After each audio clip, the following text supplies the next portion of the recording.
All right, well, this is intended to be the sixth part of a reading that I'm referring to as a 17-part reading, elaboration, and/or interpretation of David Antin's Varieties of Rhetorical Deception in Narrative and Non-Narrative Storytelling.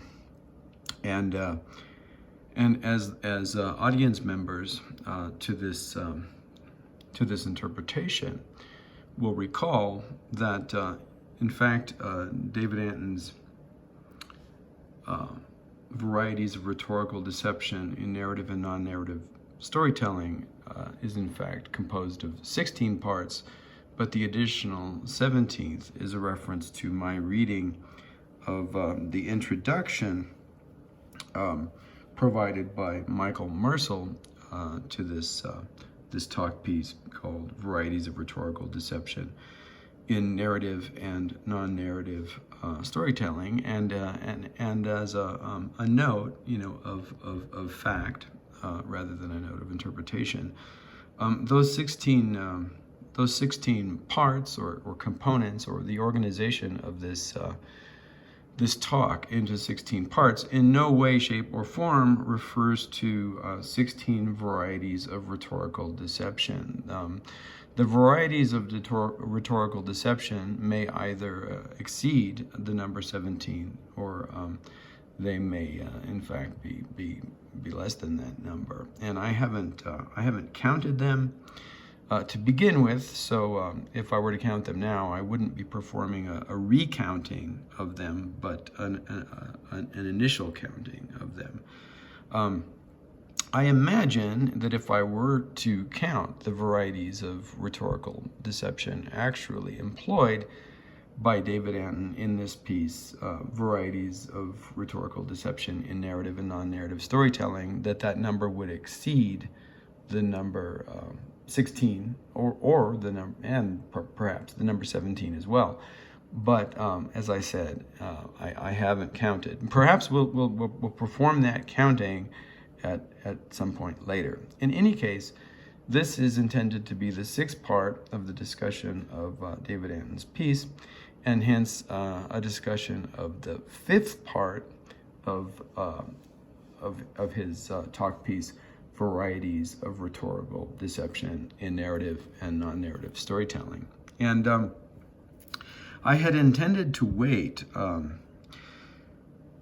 until the symptoms of my cold, or whatever form of illness this is that I had begun to experience just about a week ago, subsided.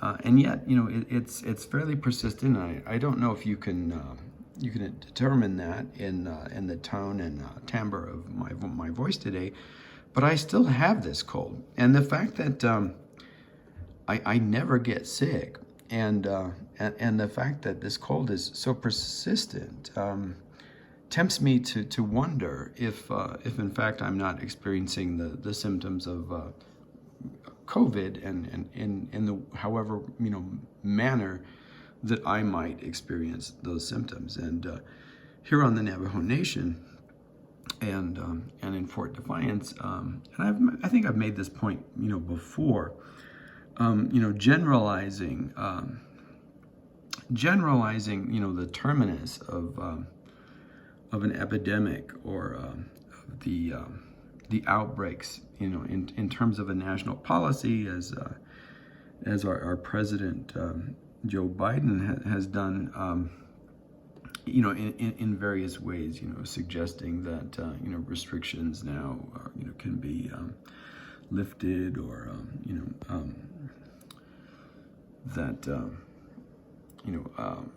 public health policy can be determined from a kind of like bird's eye global perspective, are largely misleading, because the context of location and access to healthcare, and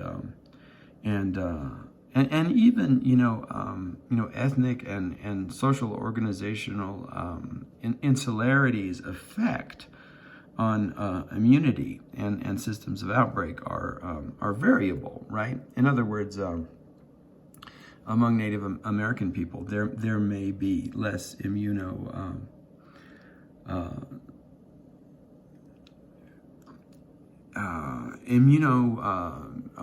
productivity in response, both to natural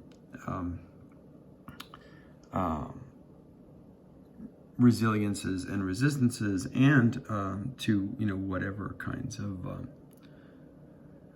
protective inoculations and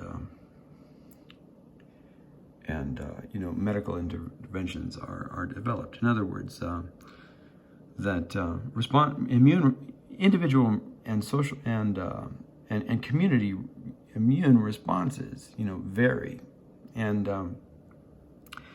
here the epidemic is still very much part of the social experience.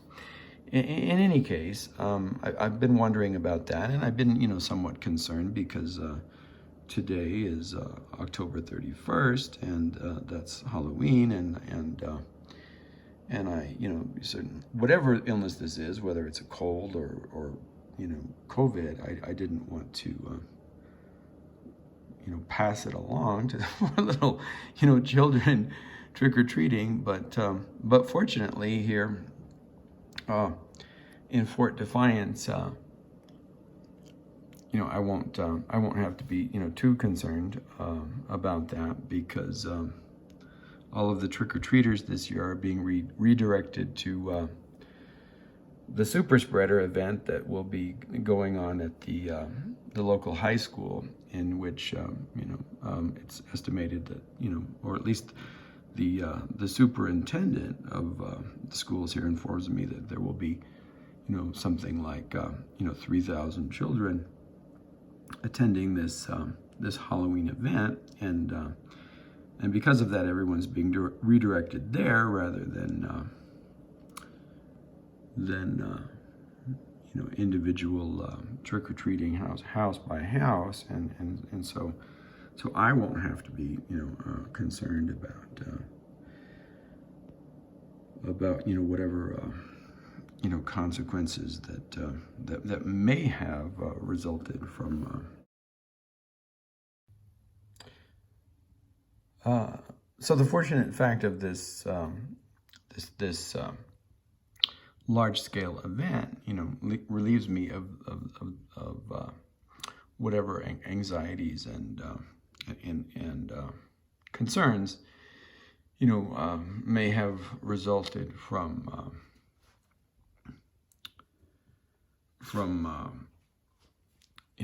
my experience of this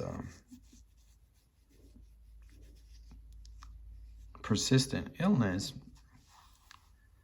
and the possibility of the consequences of the conflicts of the experience of this illness, and the event of Halloween. So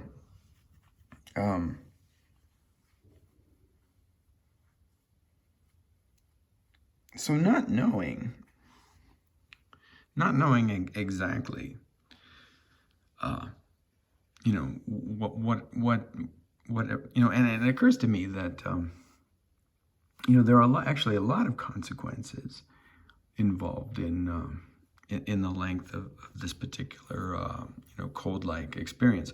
I mean, for one, first of all, it's not really that bad, so I don't want anybody to be concerned. My experience isn't it's no more or less what one would experience with an ordinary cold, but in stating that, I don't mean to suggest that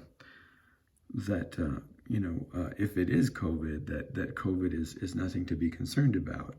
As I've mentioned on a number of occasions, I don't usually get ill, so this may be the way that I experience COVID. It doesn't mean that, but it doesn't mean that if I give this illness to someone else, they won't experience it in the same, that they would experience it in the same way. They may experience it as a life-threatening illness. I think I've also mentioned, before that about, let's see, how many years ago would that have been? That would have been around maybe 2013, so about a decade ago. I had a kind of flu-like illness, but I believe that it was because I had a rash simultaneously with this. I believe it was, Rocky Mountain spotted fever, and I'd been walking a lot, and it was tick season, and I would often have ticks and remove them, and because of the rash and the spots and everything around this one site, and I believe that I experienced Rocky Mountain spotted fever, and I did have a fever and flu-like symptoms for about 2 or 3 days, but that was about it, and I understand, this too can be a life, threatening disease. So, simply because I experience it this way doesn't mean that someone else might not. Hence, someone else might experience it otherwise, and hence, hence the concern, right? And understanding, right? Understanding that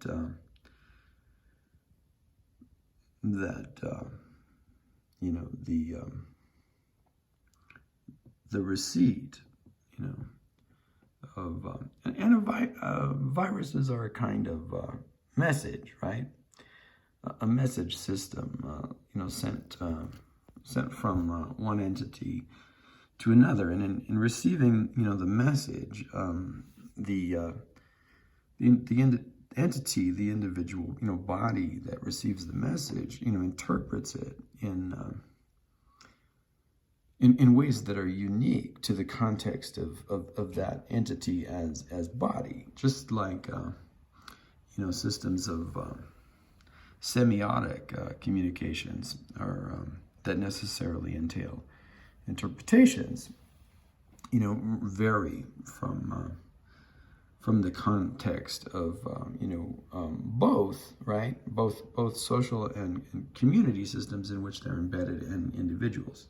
So in many ways, my experience of this illness is analogous to interpretational systems, perhaps a kind of hermeneutics of systems in that through which, right, messages are conveyed and received, but that but whose variability can both be accounted for interpretively, right, by analyzing, right, the systems, meaning the social networks in which messages have meanings, as well as the individual, right, the individual narrative history of the interpreting subject that ultimately expresses if it were an illness whose body ultimately expresses the symptoms of this communication, but if it were a semiotic message whose understanding, right, and further expression of the message, either verbally or textually or by some other means, some other creative or non-creative means, allows for further communicability of whatever the semiotics is, and that's all interesting because in a way, all of that material has something to do with this fifth part of David Antin's Varieties of Rhetorical Deception in Narrative and Non-Narrative Storytelling. And in fact, this fifth part of David Antin's Varieties of Rhetorical Deception in Narrative and Non-Narrative Storytelling is my favorite part, and perhaps, you know, because it's from my perspective the most classical of the various, you know, 16 sections of his piece. And classical, not just, I haven't revealed, I think, what we're going to title this, and I'm not even really sure what we're going to title this sixth part today, but perhaps we could title it, you know, Part 6, a brief history of latter-day muses, you know, or we could title it sorting genres by the complexities of the 20th century, or we could call it, you know, genealogy of the mythoi, the thexinoi, and the archaeoi. I'm not entirely certain, but any of those, you know, would do. We could add an and/or and call it a brief history of latter-day muses, and/or, you know, sorting genres by the complexities of the 20th century, with reference to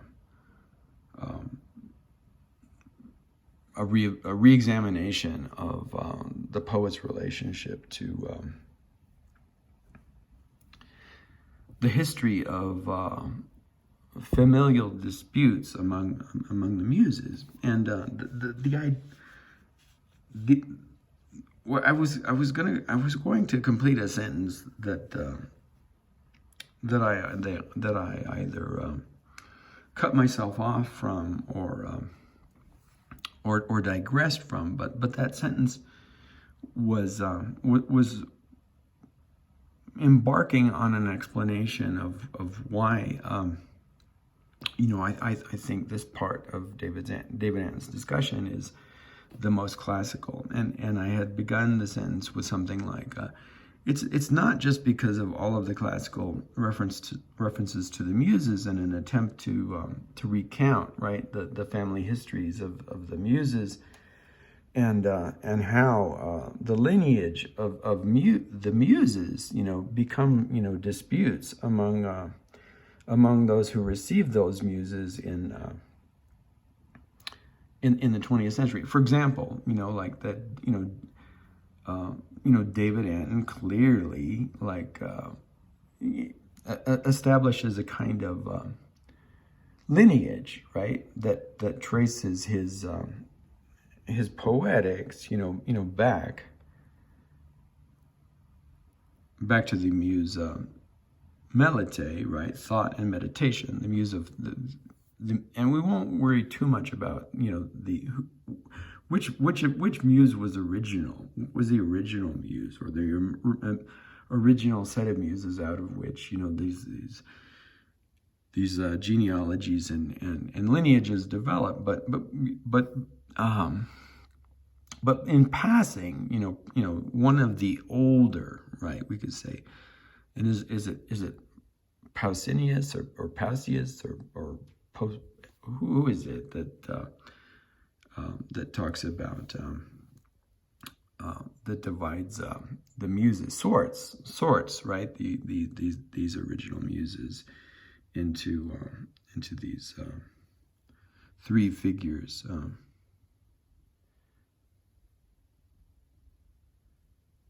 Aedae, right, song. Aedae. Let's say that provisionally, you know, and engaging in an act of rhetorical deception, knowing full well that such an originating, archaic, right, from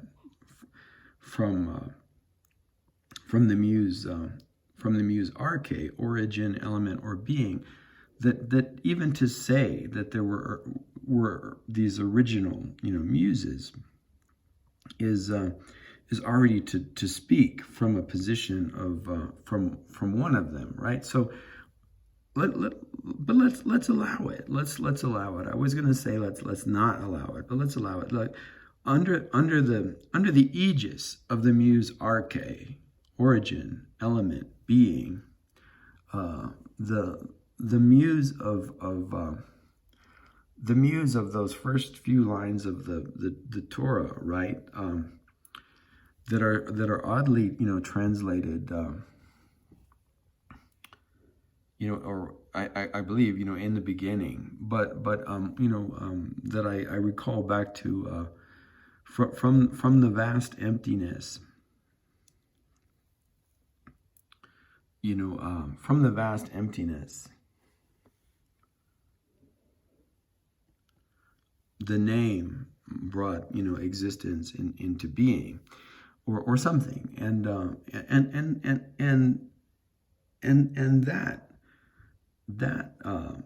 that poetics, right, belongs to this muse of origin, arche, element, being, and let's speak from her inspiration, and say that somewhere along the line,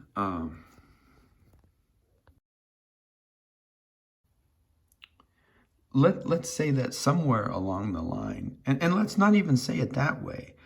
Let's say it this way. Somewhere along the Clio, somewhere in the muse of Clio, imagine the muses now as a constellation, perhaps, and not as personifications, or perhaps imagine the muses both as personifications, and now add this figure of constellation. So somewhere in the constellation of Clio, somewhere in history, among the lines of whatever figure is drawn to represent Clio among the stars, that is in Urania, somewhere in the Urania which represents Clio, right? That is somewhere within the astronomy, the system of constellations, the muse of astronomy, somewhere in the muse of astronomy, the muse of history, right? Revealed to Pausanias via the voice, or hiddenness, because it was within this kind of darkness that Pausanias was inspired to articulate a constellation, a kind of a triangular constellation of the arche of that is the origin of the originating figures of the muses, as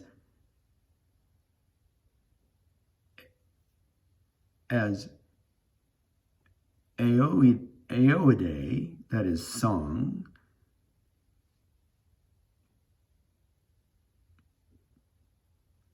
as Memne, that is memory, as Meletoi, that is thought and meditation, but also practice and occasion, right? So in some historical moment, but inspired by the muse of arche, of origin, Pausanias arranged or plotted, that is, under the inspiration and aegis of the muse Symphonia, the muse for arrangement, a set of three, a constellation, that is, if one imagines it as a constellation, from the Urania, from the astronomy, the muse of astronomy, this figure of three, Aeoidae,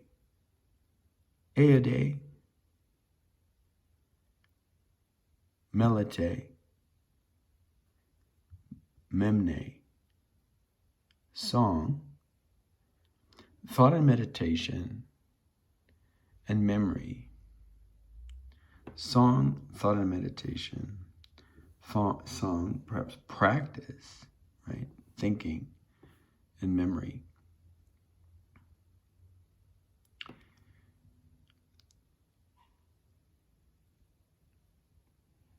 And the lineages, to this set of three muses, right? That Pausanias articulates as this triangular figure under the aegis of the arche.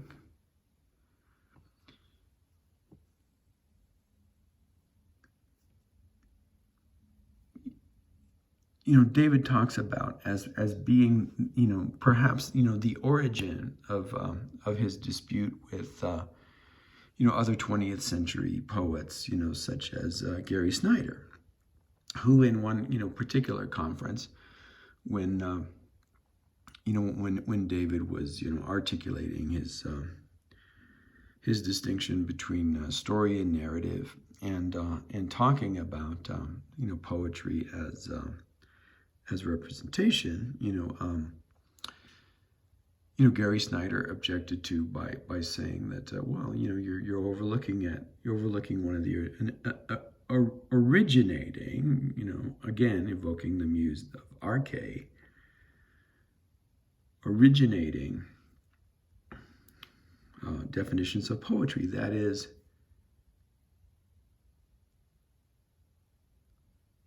poetry as song, eide, right? And David says, I don't think so, and I'm not even going to argue the point. I find it, so distasteful, and of course the reason is because Gary Snyder traces his lineage back to this muse eide, and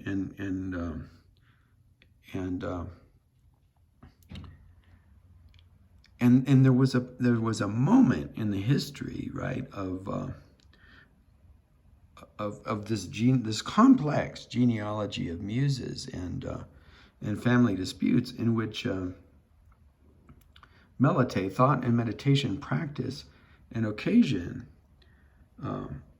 was suppressed and perhaps excised from the textual history and genealogy of the Muses, just as at one moment, and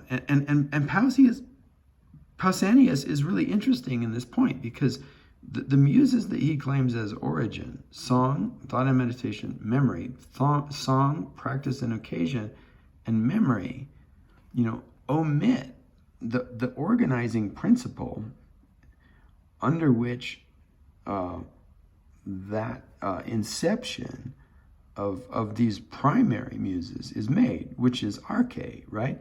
So Pausanias's triangular inscription of an original set of muses is already masking in a certain way and hiding, right, this moment in which arche, origin, element, and being, was suppressed among the original, which I'm claiming here, under the aegis of arche, an original 5 membership moment of origin, and in that moment, eide, Meletoi, memne, arche, and the 5th muse, who we haven't mentioned thus far, Thelixene, right? Charm. Thelixene, the 5th muse, charm, can be imagined as the primary formation of a 5-star constellation, and a 5-star constellation, right, makes more sense than a three-star constellation. And the reason that it does so is metapoetic, or meta-rhetorical, or simply, by means of, you could call it a pun, a visual, and conceptual pun, right? A triangle, right, is not the way that we conceive of a star, but a five-pointed star is the minimal number of points that you really need to designate the idea of star, or if you prefer in Greek, aster, right? Asteri. So let's kind of think of this as an asterisk and perhaps a footnote to the discussion. In terms of drawing a constellation of Muses, a Urania of Muses, in terms of drawing a Urania of Muses, it makes more sense for the arche as number to represent 5 than it does for the arche as number to represent 3, right? There may be other reasons for the arche as number to represent 3 if one's particularly fond of, for example, Aristotle. That, and Aristotle, who's, arguably, who's arguably informed, right, under the grace of the muse Melpomene, tragedy, right, and of course, science, but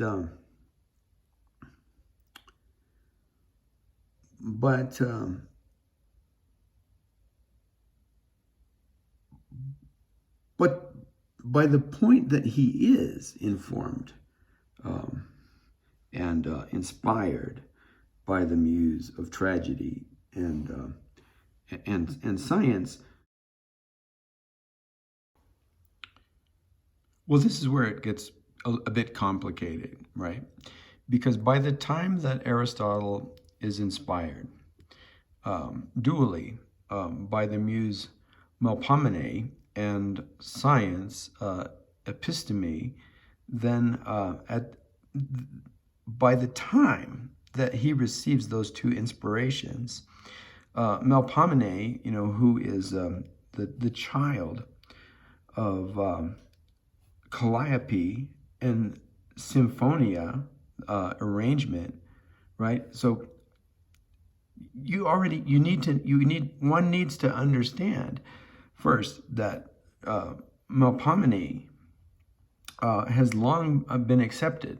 The lineage of that particular muse is understood as to be the result of this union between Calliope, the muse of epic poetry, and Symphonia, the muse of arrangement, organization, symphony, orchestration, right?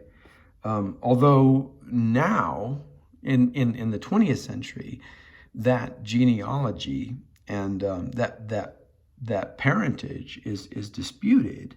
In Aristotle's time, it was not disputed, right? If you were a Greek, whether you were on the road to Thebes or in some amphitheater or voting with one of those curious voting machines that they had at the time, that you would have understood that when he's writing about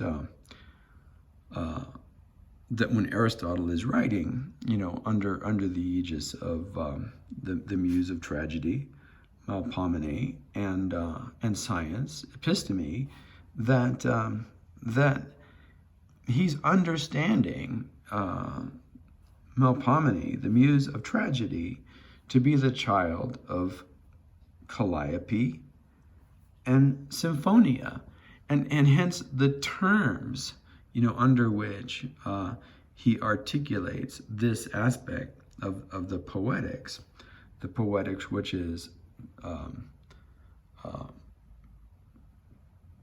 explicitly, not merely implicitly, a poetics of tragedy, is through the genealogical, right, inheritance of this history of Muses, which, as I mentioned, now in the 20th century, that particular genealogy, the love affair between Calliope and Symphonia arrangement has come into disfavor and dispute, right? Okay, so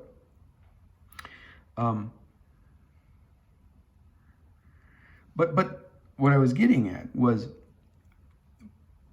by the time that that Aristotle takes up this particular task to attempt to interpret and articulate the terms under which Melpomene can be expressed, there's already a long history of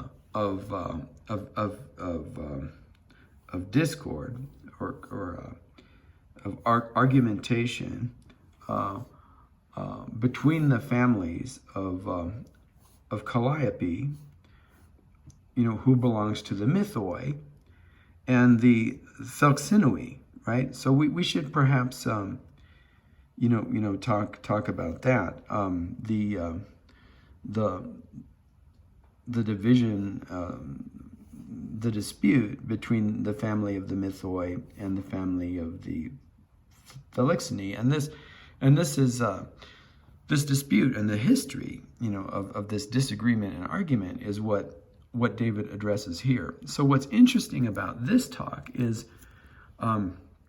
what David had refused to address as dialogue and discourse in the roundtable discussion with Gary Snyder is precisely what he returns to in this talk piece, in this particular moment, this 5th section, which is now being addressed in our 6th section, is precisely what he takes up here in the history of these disputes.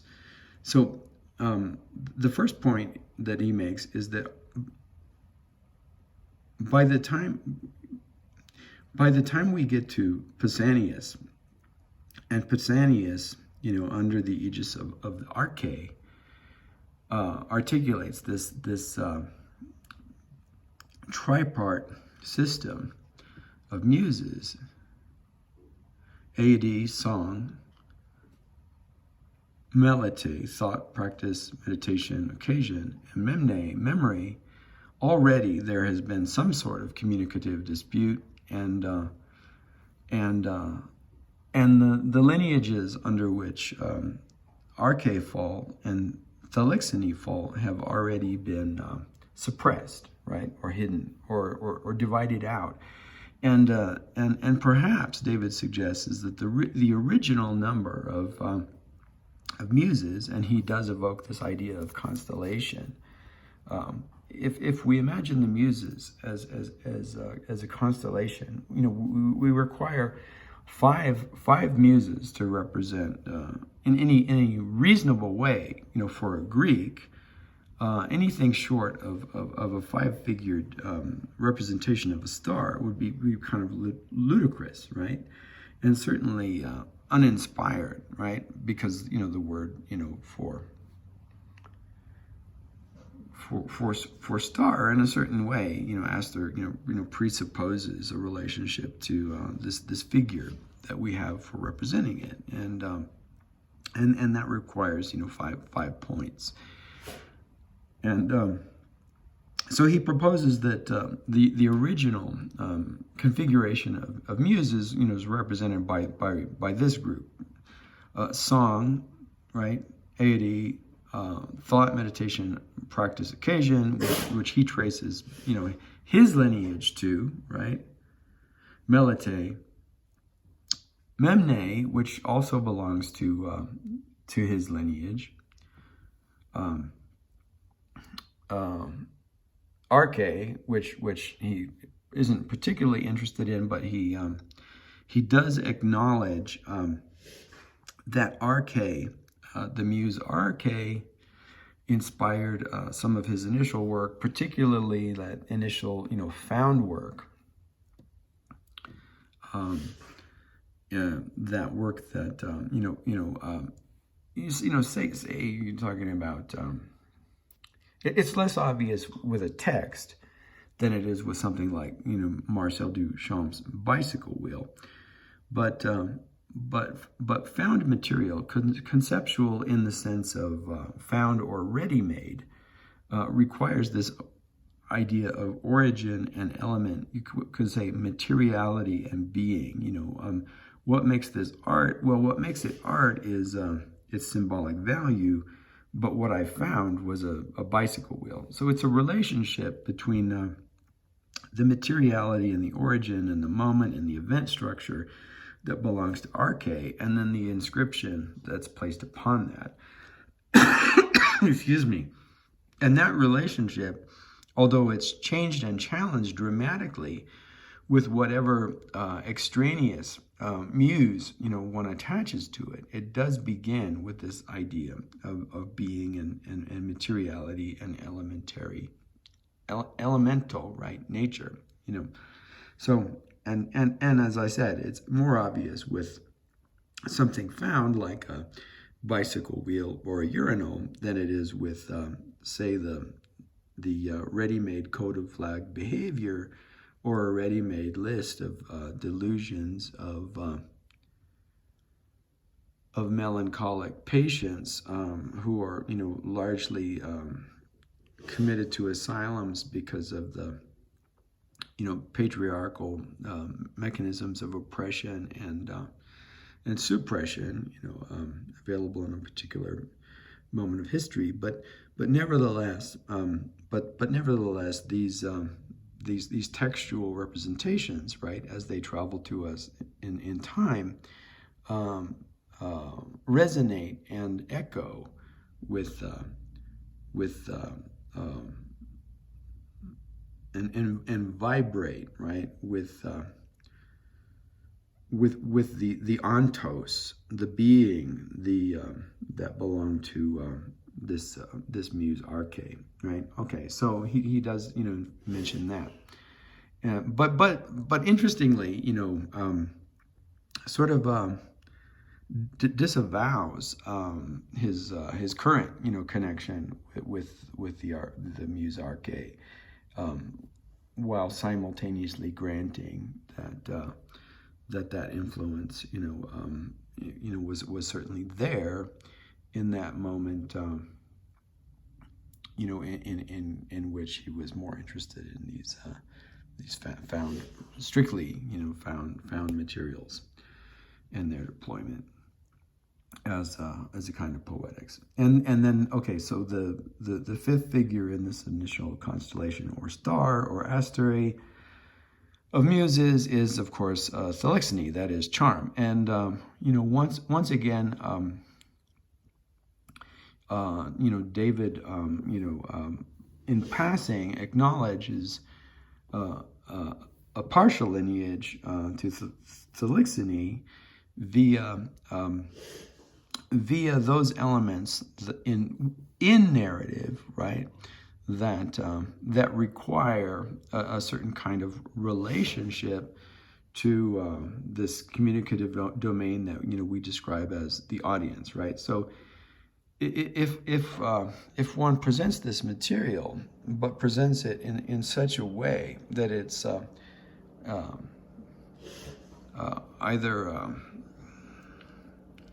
either becomes exhaustive from the length, the sheer length of the discourse, or the detached affective presentation of the discourse, or the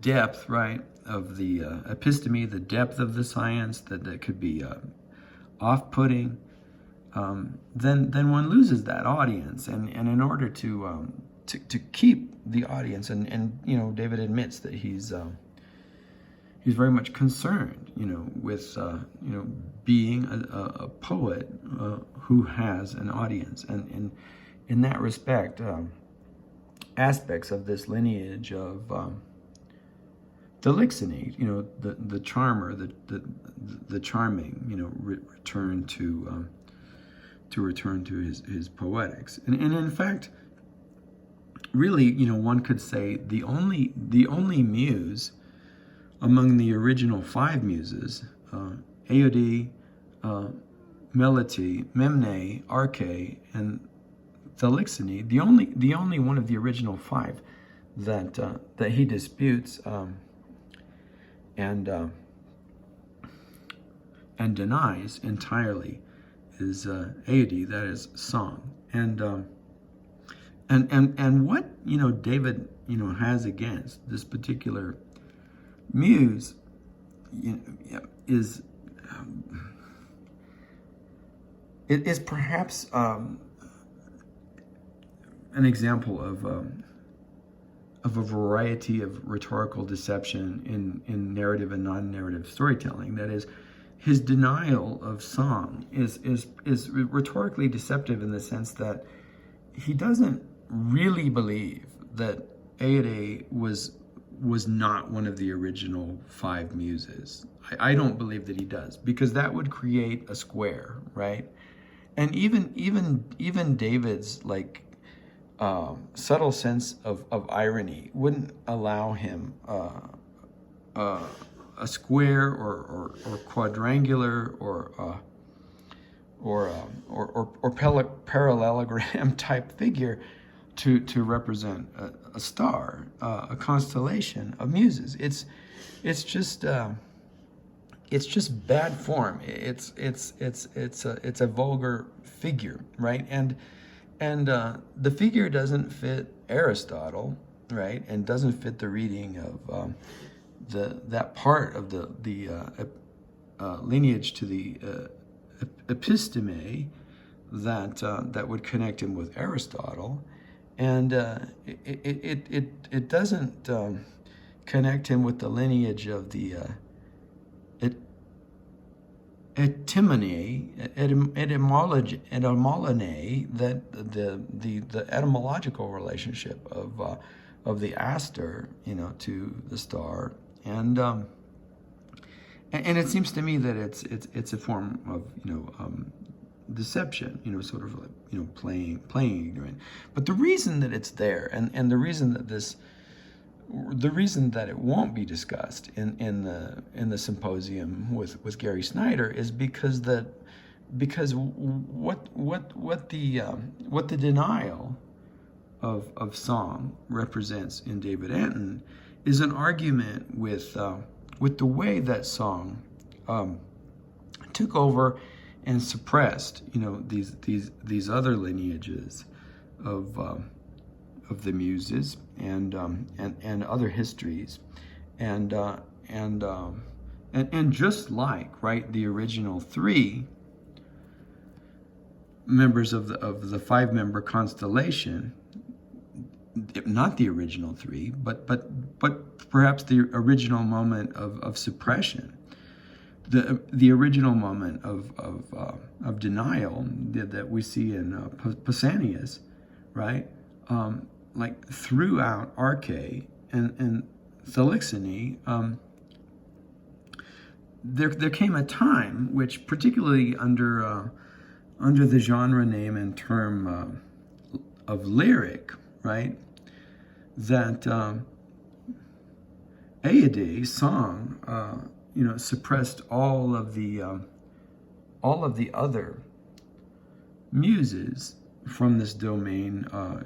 Really, we can't really think of poetry as a genre. It's much broader than genre. Genre is something like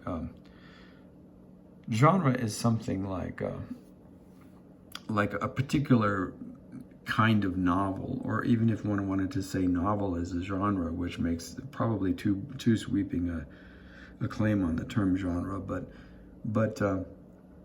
and to ahistorical in a certain way, but if one wanted to maintain that there were genres within poetry, it would be more reasonable use of the term genre. Like epic poetry is perhaps a genre, and perhaps lyric poetry is a genre, but that's certainly problematized by this history of latter-day muses in the 20th century that we'll get to eventually after we complete the initial genealogy and of the muses and the disputes among them.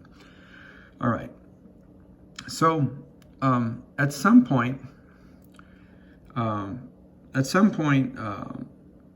we say, at some moment in Clio, under the arche of the triangle, arche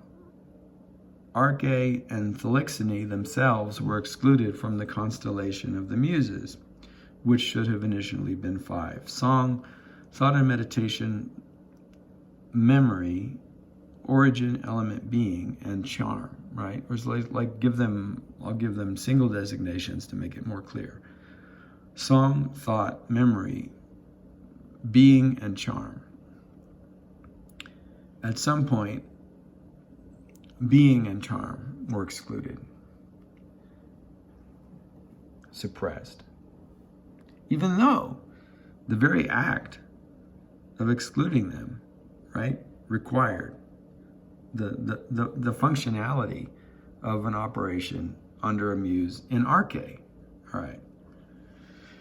So that was an initial moment, and then there was another moment, right? There was a moment in which Memne, right, attempted to suppress the power and authority of Aedes and Meletoi, and that moment of the suppression of the two sisters, Aedes' song and Memne and Meletoi thought.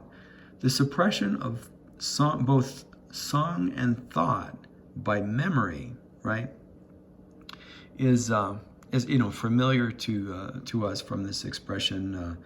The Muses are the daughters of memory, and in fact, that's not true. That's a lie of a struggle, right, among the Muses, and exactly when that struggle took place, I'm not entirely certain. I'd have to investigate that history. But the idea that these muses, the second generation of muses, like in Romanticism, you have first generation Romantics, second generation Romantics, right? The second generation of muses, which is also complicated because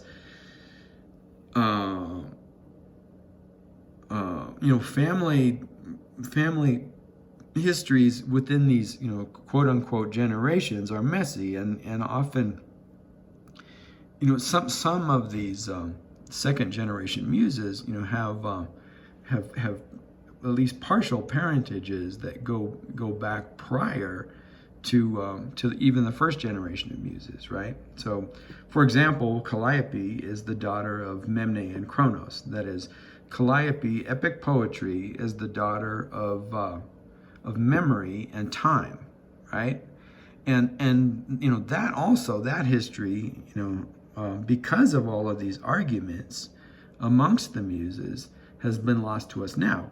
But even in Aristotle's time, he would have identified among the mythoi, which is a class or domain of second generation muses, he would have identified Calliope, epic poetry, as the daughter of memory and time, just like he would have identified Melpomene, tragedy, as the daughter of Calliope and Symphonia. So and he would have understood the Melpomene. He would have understood that tragedy, right, is therefore the granddaughter of memory and time, right? And that would have been part of his constitution of that particular genre, which even in Aristotle's time, he would have identified as genre, but not with that word.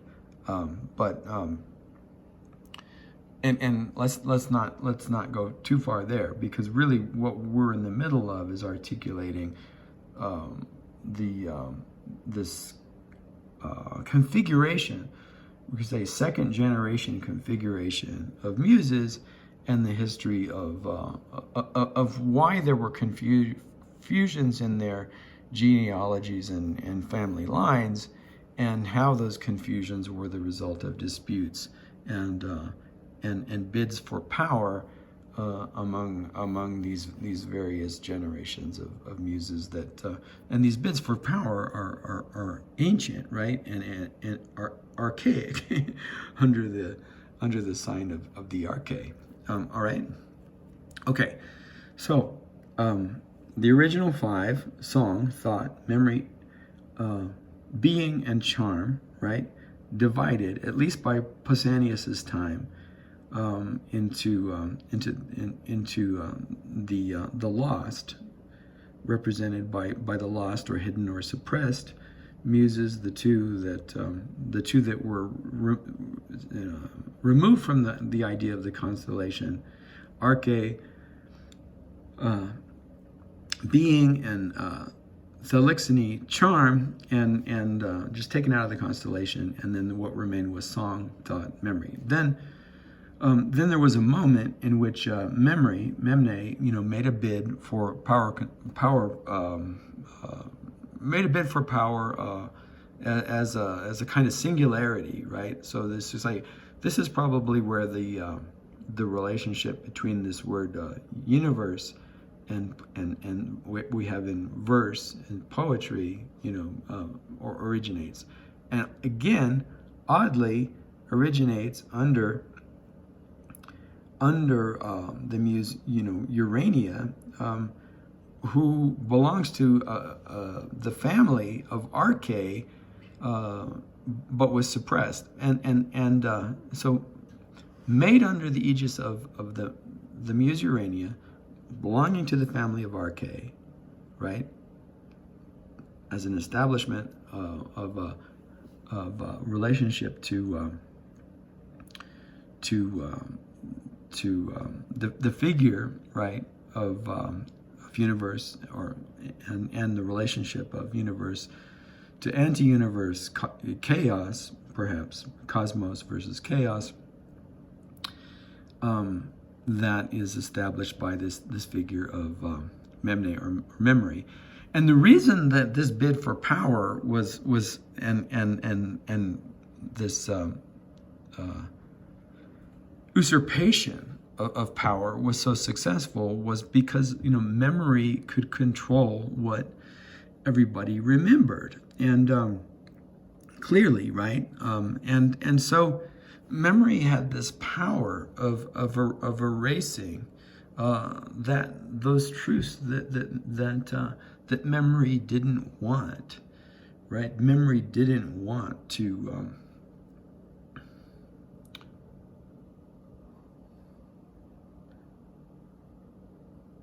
represent the fabric of the past. So in a powerful way, memory maintained control of the museioi, or muses. In fact, the correct plural of muse in Greek is muses, not the oi. But making it an oi makes it interesting, because it relates to this category, right, of muses, the mythoi, that memne, that memory, maintained control over through, right, her particular abilities to alter the past through the control of how the past was remembered. And And the mythoi,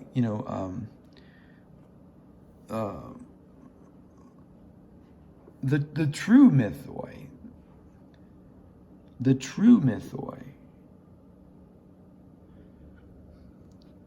were Calliope and Clio, and the truth of the Muses being the daughters of memory are limited. Really, it's that truth is really limited to those two examples of the mythoi, Calliope and Clio, and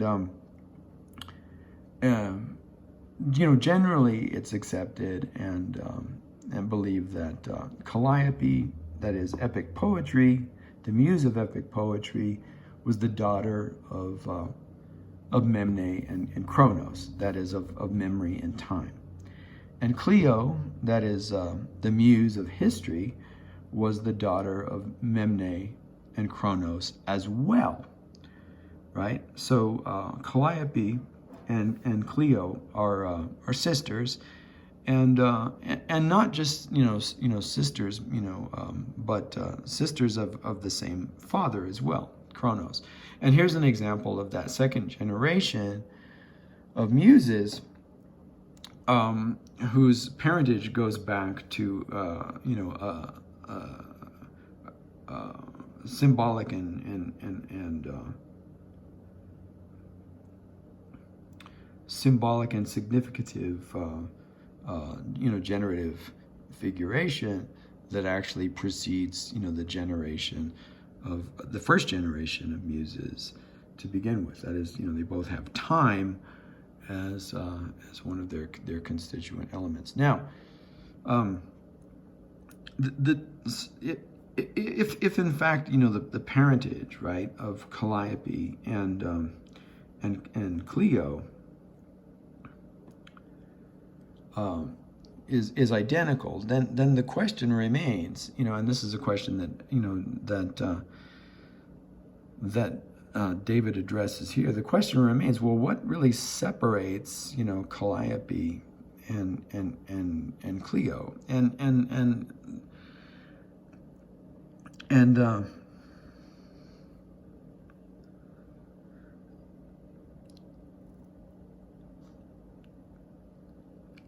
And you could say, looking at it from a 20th century perspective, well, you could say, well, obviously the answer is meter, right? Because Homer writes in this meter, this verse meter, that we don't associate with history. Now, both mythology, the mythologos, and story, the mythos, were collections of tales. But Herodotus, right, the original historian, well, his histories of all these different places look much more like and sound much more like accounts that Odysseus might have brought back, to Ithaca. Sound much more like these stories of these various islands and stories of Circe and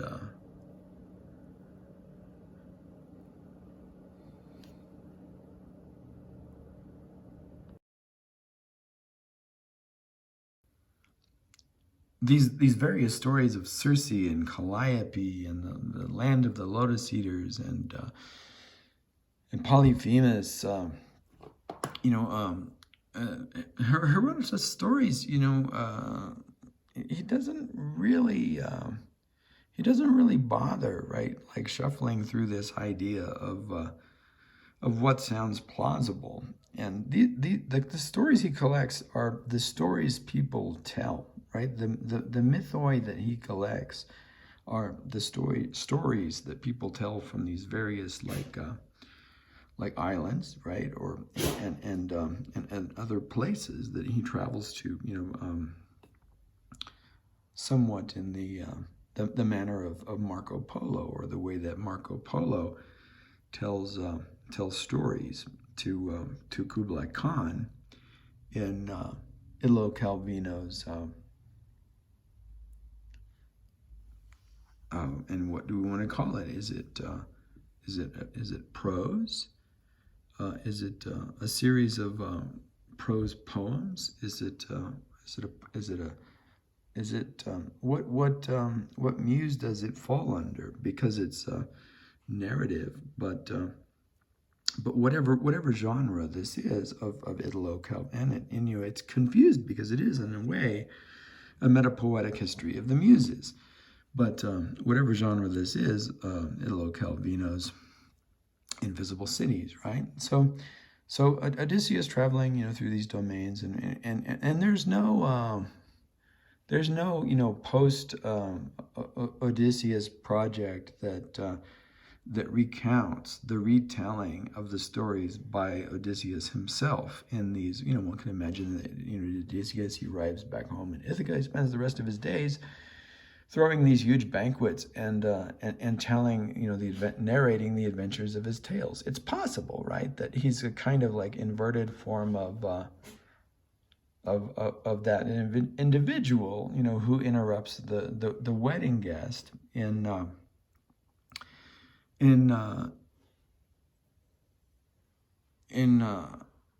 Coleridge's, right, ballad structure, epic poem, kind of epic, epic-esque, epic-esque ballad, the Rime of the Ancient Mariner, right? Like one can imagine that Odysseus becomes like a kind of like, figure like this, but, rather than interrupting wedding guests, he is in fact, the wealthy, patron, who hosts these banquets, for the purpose of telling these various stories and becoming a kind of Herodotus, right? So the relationship between with that potentiality, like to enter into this domain of what Clio might have represented to a Greek, in the time of Odysseus, or at least in the time of Homer, and what Clio represents to us today, right, as this completely sort of prosaic form that one might even argue exists outside of the constraints and influence of the Muses altogether, wouldn't have been there for a Greek, right?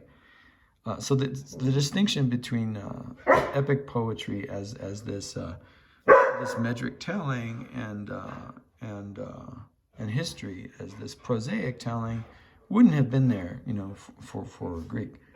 Fiverr's got some complaints, so I'm gonna let him out, and then we'll come back. All right, Fiverr's now outside, so now we can return to our discussion. So where we are in the discussion is talking about the second generation of and then like that being provisional, understanding that second generation isn't strictly generational, and pointing to Kronos as one of the best examples of that fact and how that works. Kronos being the father of both Calliope and Clio. So what we're doing now is we're discussing that second generation in quotation marks, and the parentage, as far as we know them, and that history of the subsumption, right, of all of this second generation under the maternal figure of memory, and how that was accomplished, and perhaps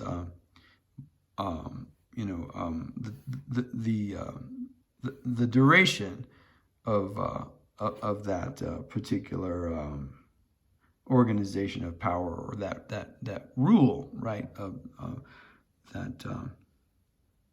the dynasty, one could say, of memory as the singular domain, right, universe of that belonged to the Muses. Okay, so and here I'm tracing what David Antin performs in his I'm not adding anything other than, you know, I'm repeating what I remember.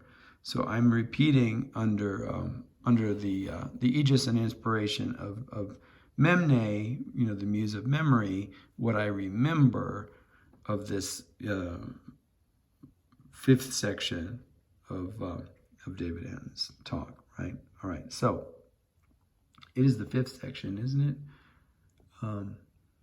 I believe it's the fifth section because he coordinated it in such a way that the fifth section would be an argument for the initial constellation, the astire of song, thought, memory, being, and charm.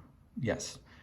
So it was the fifth section. All right. So the Meletoi proper were Calliope and Clio, both daughters of memory and time. But memory had claimed and erased, you know, the true origins of the remaining members of this the second generation of Muses, and claimed, you know, to be the mother of Euterpe, Terpsichore, Erato, Polyhymnia, Thalia, Melpomene, and Urania. All of the members of that second generation. So let's count them once again. 1, Calliope, true daughter of memory. 2, Clio, history, true daughter of memory. 3, Euterpe, false daughter of memory. 4, Terpsichore, false daughter of memory. 5, Erato, false daughter of memory. 6, Polyhymnia, false daughter of memory. 7, Thalia, false daughter of memory. Oh, I missed my beat.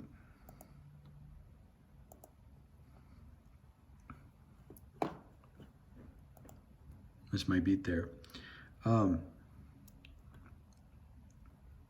Let's see, where are we now?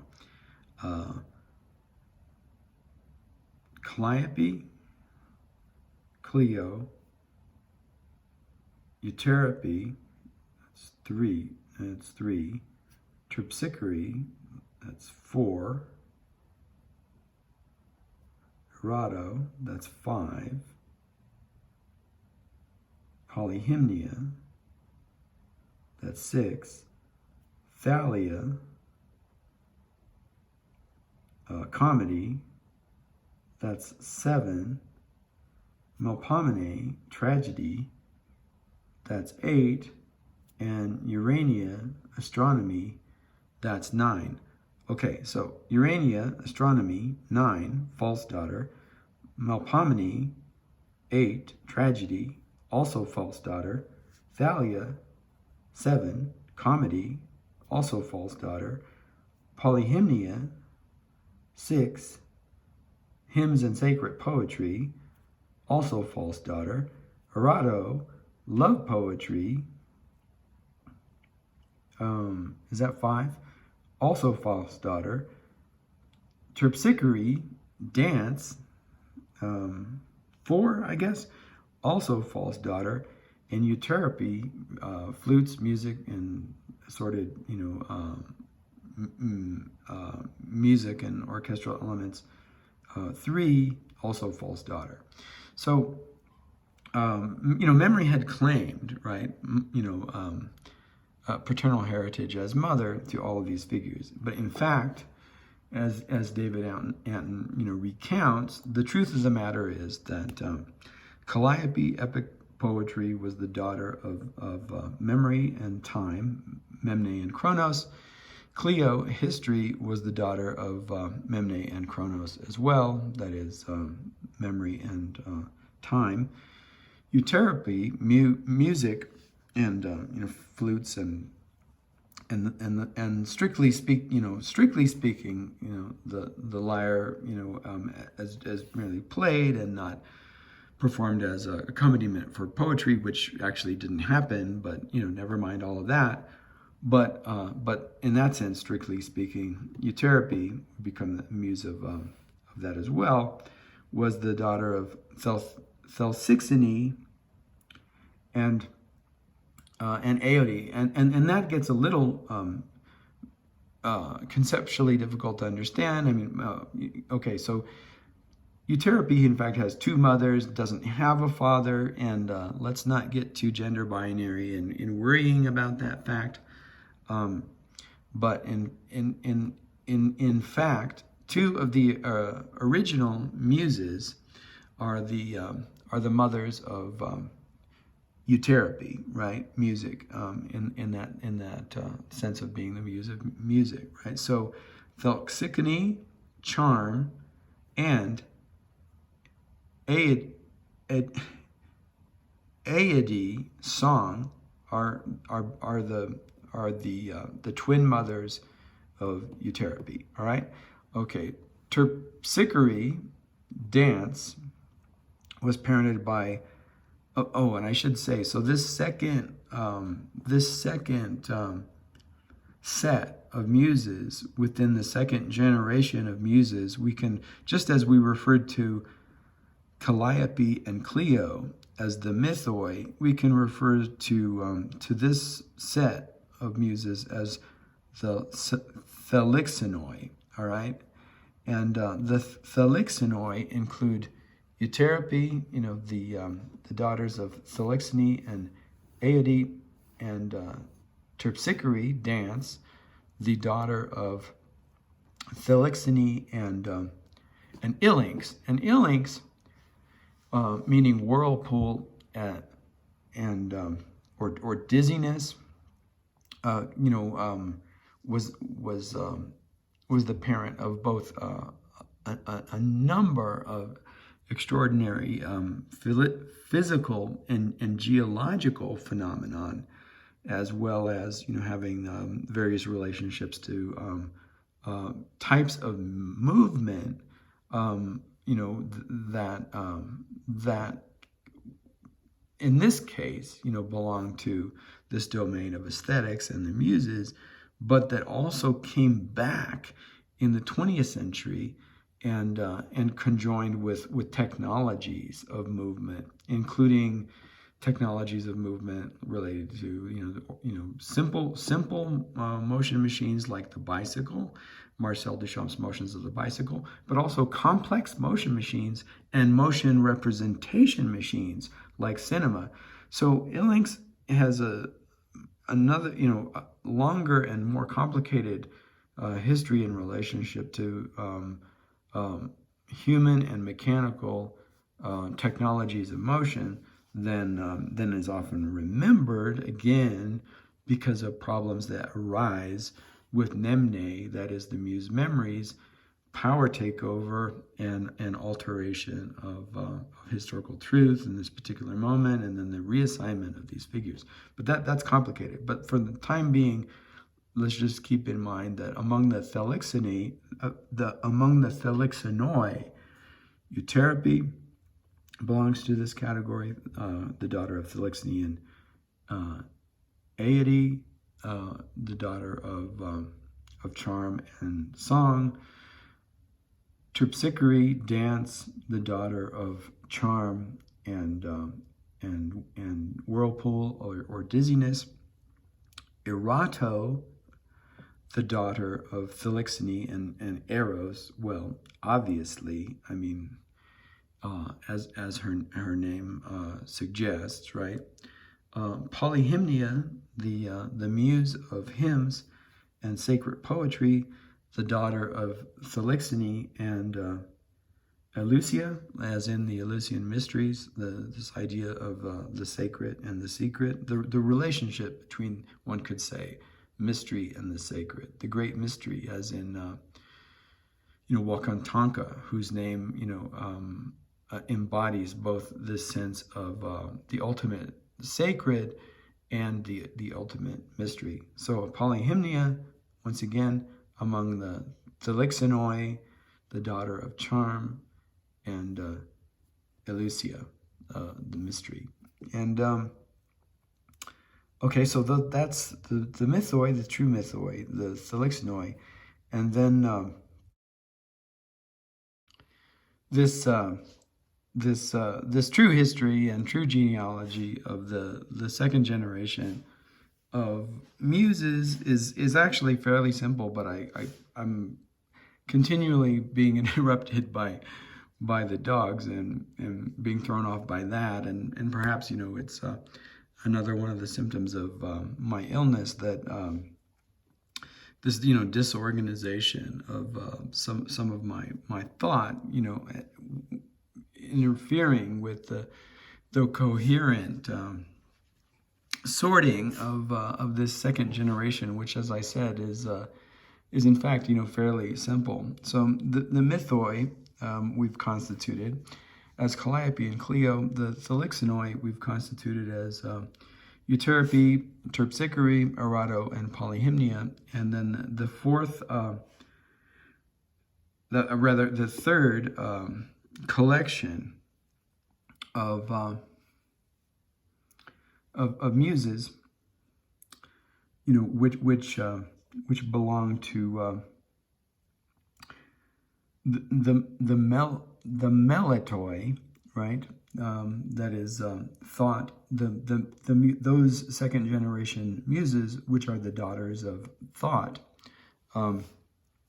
and which you know, are part of the true heritage of you know, David Antin's discipline or practice, we could say. Practice and discipline being synonyms, right, for his muse, Meletoi, being synonyms for thought and meditation, and hence the title of many of his early works, right? The meditation, hence his preference for practice, hence his return to the notion of an occasion, right, event, right?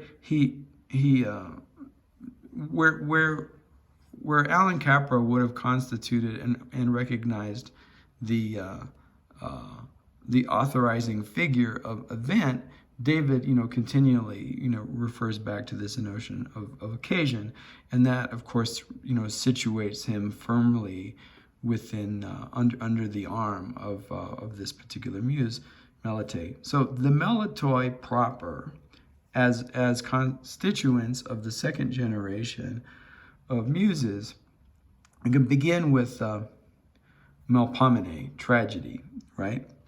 And it's not until, and I may be,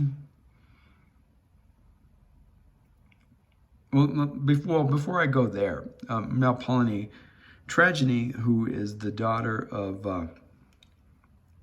of Memory and Sophia, and then Thalia, comedy, you know, who arguably, and even at this level within the second generation, this is disputed, but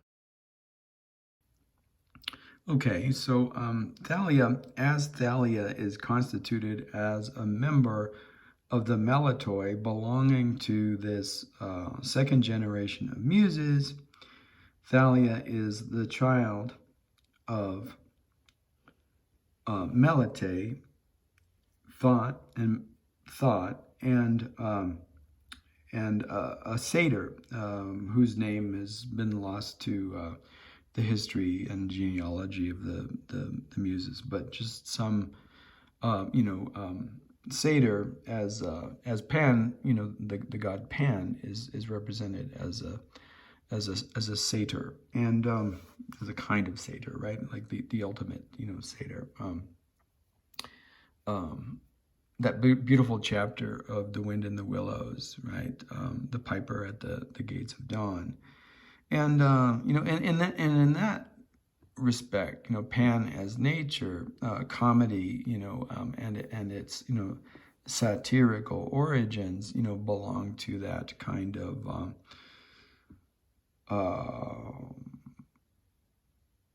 symbolic domain of nature as body, right, and the inescapable conditions under which our animal, reality, perhaps resides, and in that way, it's an interesting combination to bring thought, right, and in thought and this animal id libidinal domain together, and to produce as a result this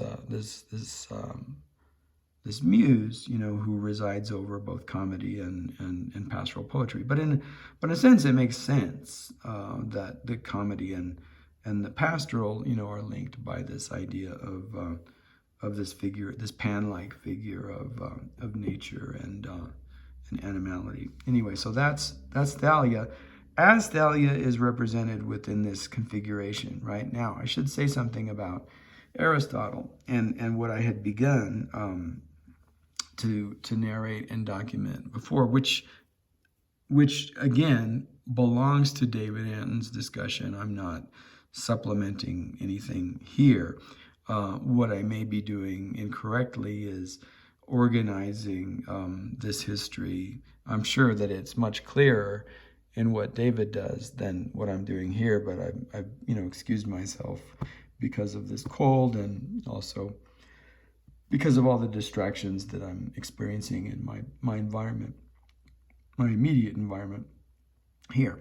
All right, now in the Poetics, I believe this is the instantiating arche under which this distinction is made.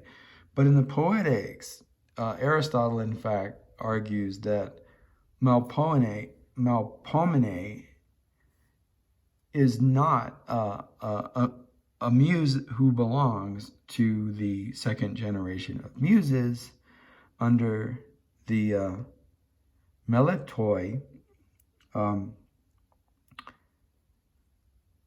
that is under the domain of thought, but in fact is a third generation muse, and her ancestry is she's third generation by Calliope among the Mythoi, right? Who is the daughter of memory and time, that is Memne and Chronos, right? So Calliope and the father of Melpomene tragedy is symphonia, that is arrangement, right? And the reason that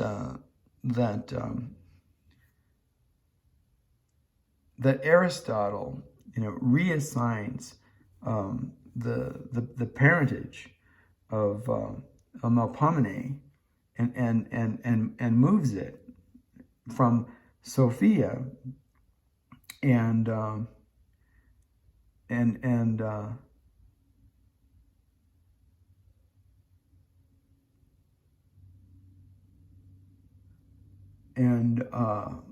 Meletoi, and it was, and you would think, well, how can tragedy, right? How can the idea of tragedy, which is, clearly in our minds today a fiction, right? How can that be the daughter of thought and wisdom? That doesn't make any sense. Well, what about all of the fictive elements? What about all the narrative elements? What about all of that? But it was understood to a Greek, right, that what you were doing when you were composing a tragedy, right, was really about like taking from this domain of myth and mythos logos, and organizing and thinking about it and presenting,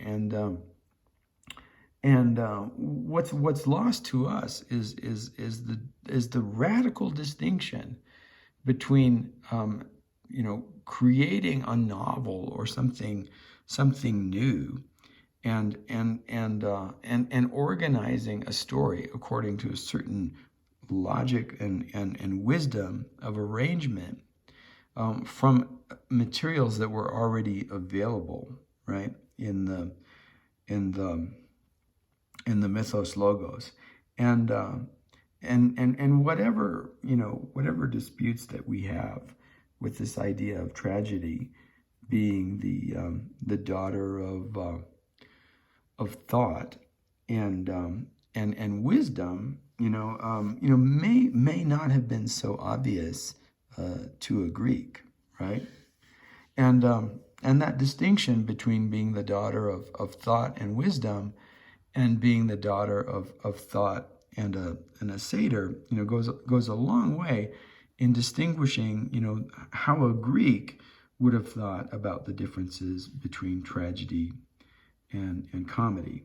Now Aristotle's reorganization of Melpomene and Thalia into third generation, categories of muses is interesting and significant in a number of ways.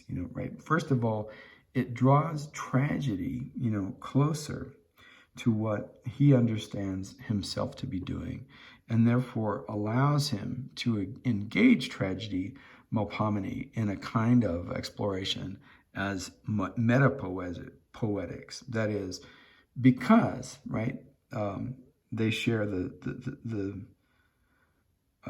because what Aristotle recognizes himself to be doing is participating in a kind of symphonia that bears upon the relationship between symphonia and episteme, that in organizing, right, and arranging and symphonizing his understanding of tragedy, he's performing a kind of metapoetics that may be invisible to us, as we've lost these understandings and these, histories and genealogies of the Muses. So there's a certain kind of playful etonymic, from etymology, the word etymology, etynomos.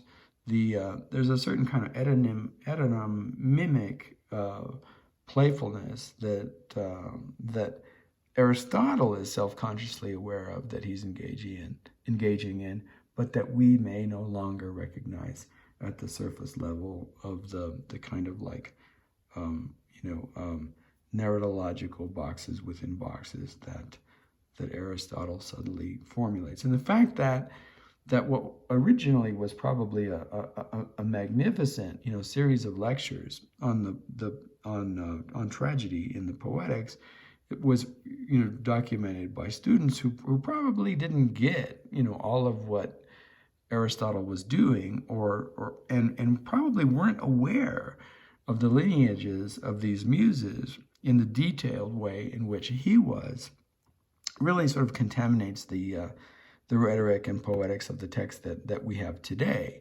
And one can only really imagine what it would have looked like if it were, transcribed by someone like an Aristophanes or a Sophocles or a Homer, who knew, these histories and these mythologies much better and much more clearly, and would have been able to, capture all of the sophisticated rhetorical moves that in fact Aristotle, undoubtedly performed in the oratory and in performance of the, this particular discourse. In any case, Aristotle reorganizes these assignments, and Melpomene, tragedy, according to him, is the third generation daughter of Calliope, and by symphonia, arrangement. Now, arrangement we understand, and in a certain sense we understand why he wants to reintroduce the idea of history in all of this, and therefore, places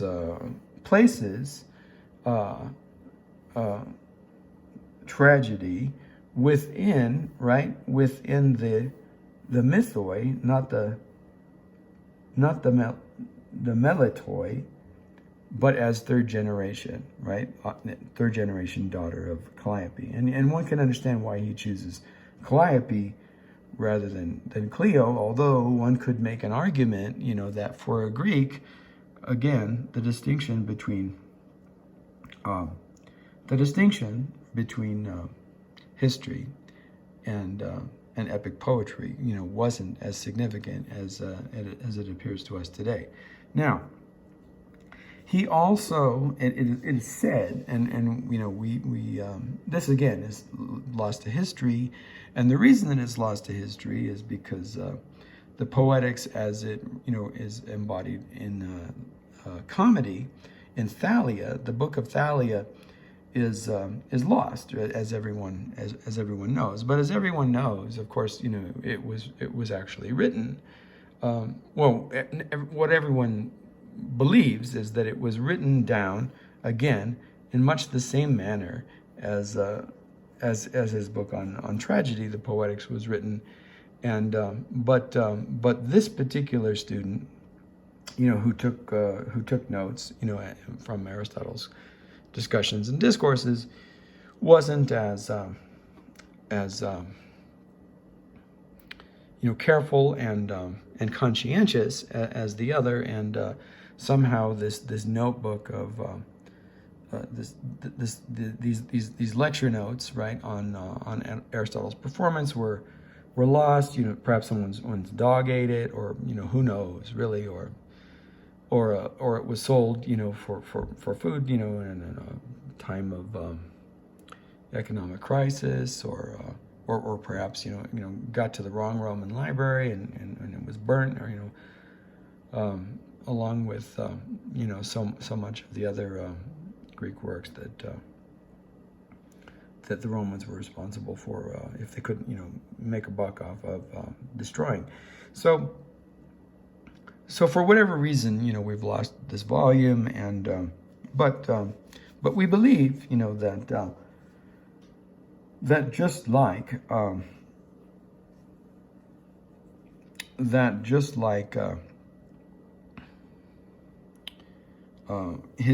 Aristotle's reassignment of tragedy to the third generation, that so too, did he reassign Thalia to the third generation, right? Now, and here's where I'm going to step out of, and David Antin just says that, we don't know.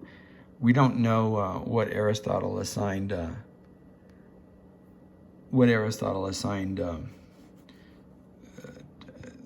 the figures of parentage, to Thalia.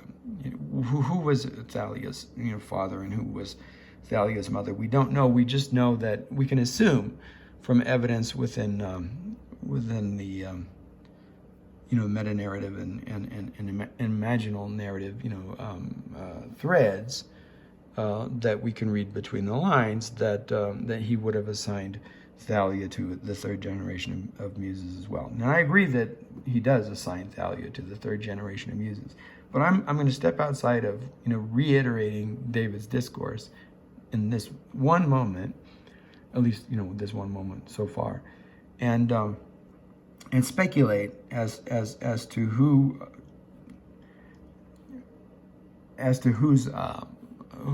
may have parented the muse Thalia. And I'm going to speculate that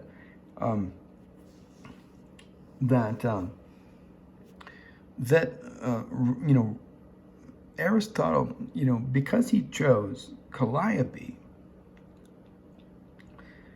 to be the mother of tragedy, and typically the stories come out of the same grab bag. If one imagines that it's a kind of that these tellings are kinds of conceptual narrating, in the way that they're narrated from these found materials of the mythology, right? That tragedies and epic poems, right, both come from this grab bag of the mythos logos. But comedy is a little different. In comedy, like Aristophanes is allowed. he's allowed to dip into the mythos logos. He's allowed to dip into the mythology and take characters like Dionysus, and to retrieve characters like,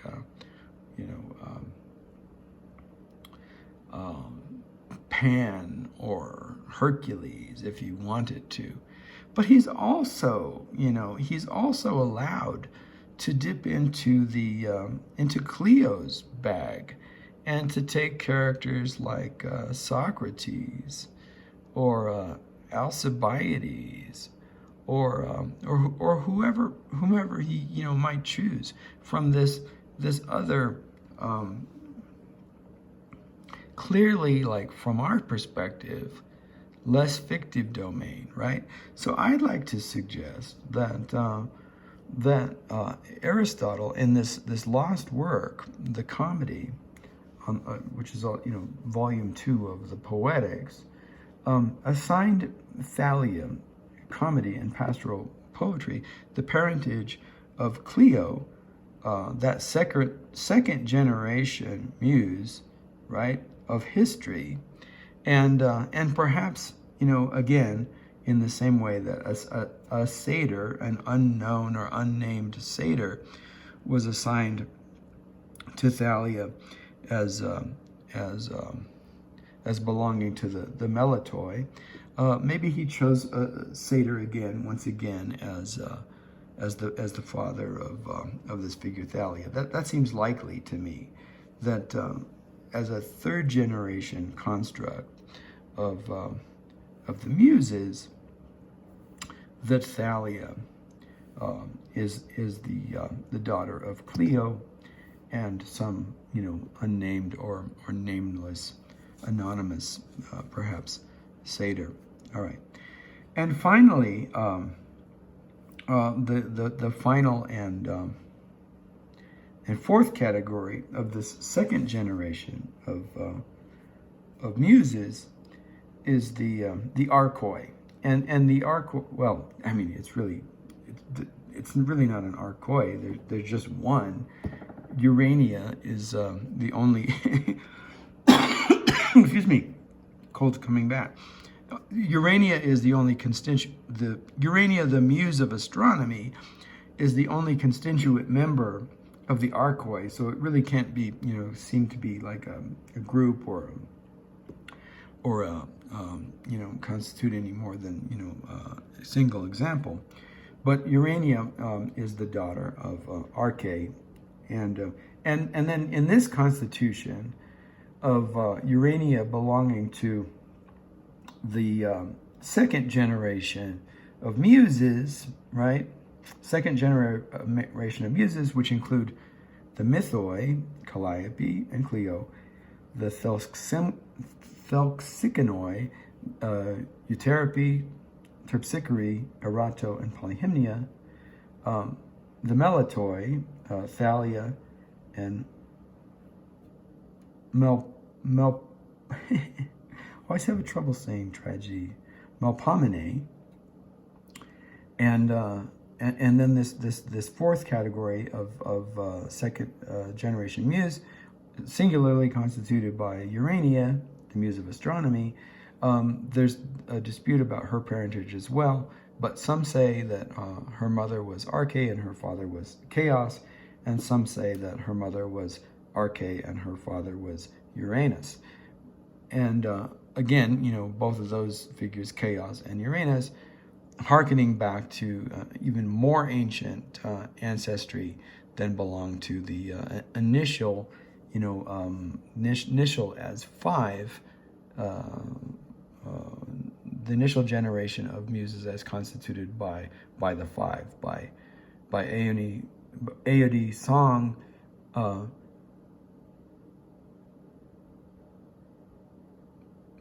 Meletoi, thought, Memne, memory, Arche, origin, and Thelxikonoi, charm, right? All right, so that clarifies that, in fact, the Muses are not the daughters of memory, that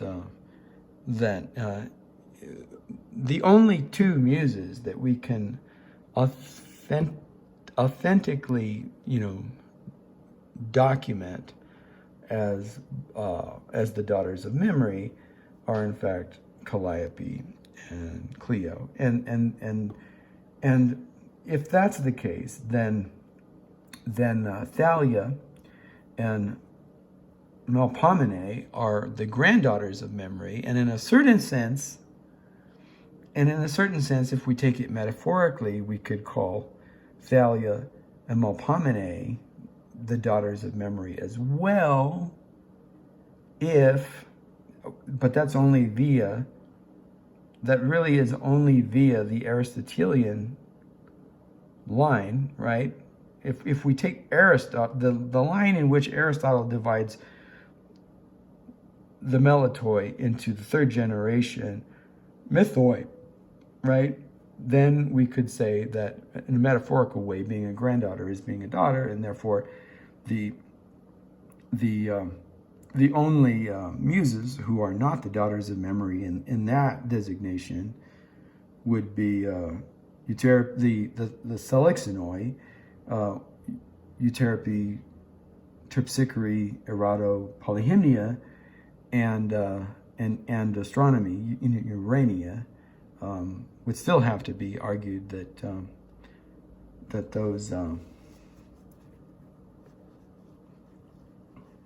those 5 of 9 are in fact not the daughters of memory, but by more obvious interpretive means, one could argue that only 2 of 9, Calliope and Clio, of the second generation Muses, are in fact the daughters of memory, right? Okay, so other than my interjection regarding speculation of how Aristotle might have assigned a genealogy to Thalia, all of that we've discussed so far belongs to David Antin's discourse. All right, and it's at this moment that he starts talking about what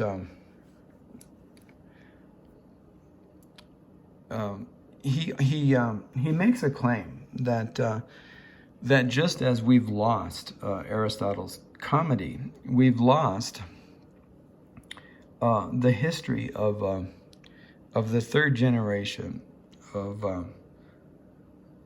largely lost, the history of the third generation of Muses as it's assigned outside of its assignment in Aristotle.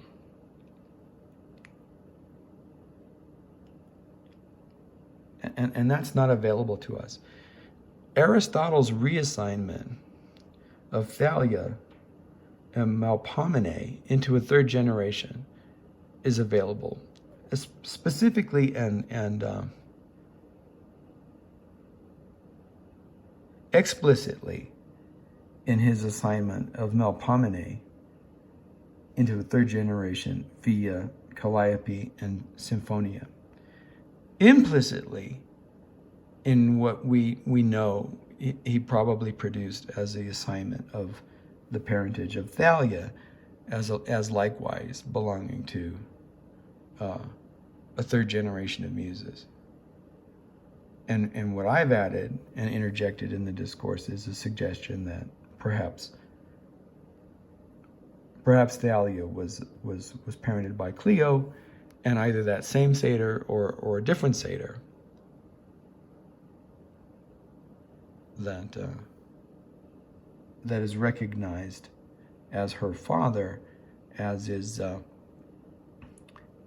assigned in the construction of Thalia as a second generation muse, right? Okay, so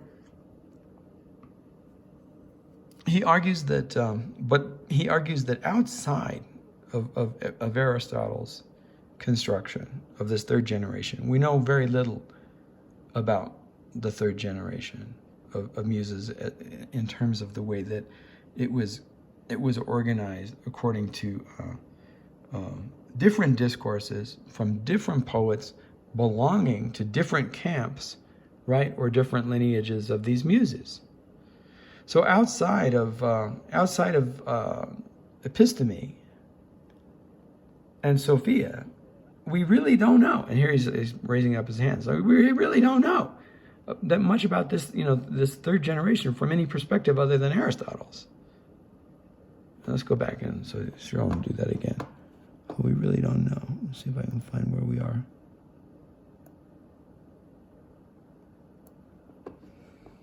So okay, so this is how he's talking here about how Aristotle constructs this third generation. And he says like, but outside. Oh, there it is. We really don't know. We really don't know because just like Aristotle's comedy was lost, right?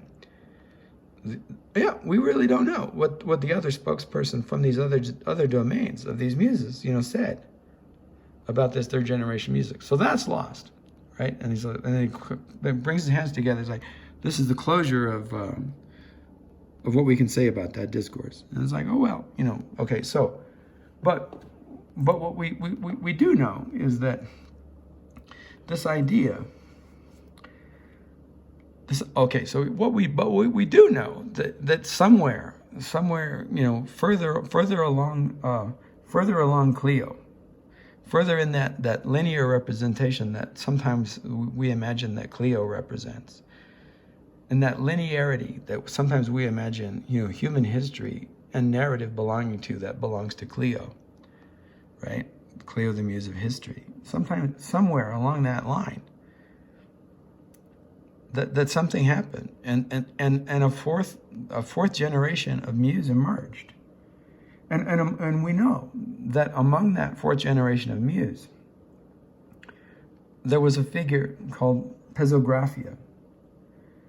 That is in Greek prose, but prose didn't initially belong to the domain of Clio. He says initially, like, if you were a historian like Herodotus, you were just like interested in the way people, told their stories, and they could tell them in song or they could tell them in rhyme, and you may or may not write it in the same way, but you were certainly aware that this was a text in some sense. This is a subtle, like oral text that you were transcribing, and it could take a lot of forms. And the accuracy with which that you presented these forms belonged, to that was part of the rhetorical construction of the domain of history. But you didn't think about it as prose. You didn't think about it as, subtracting song from it. So you didn't think about, Clio as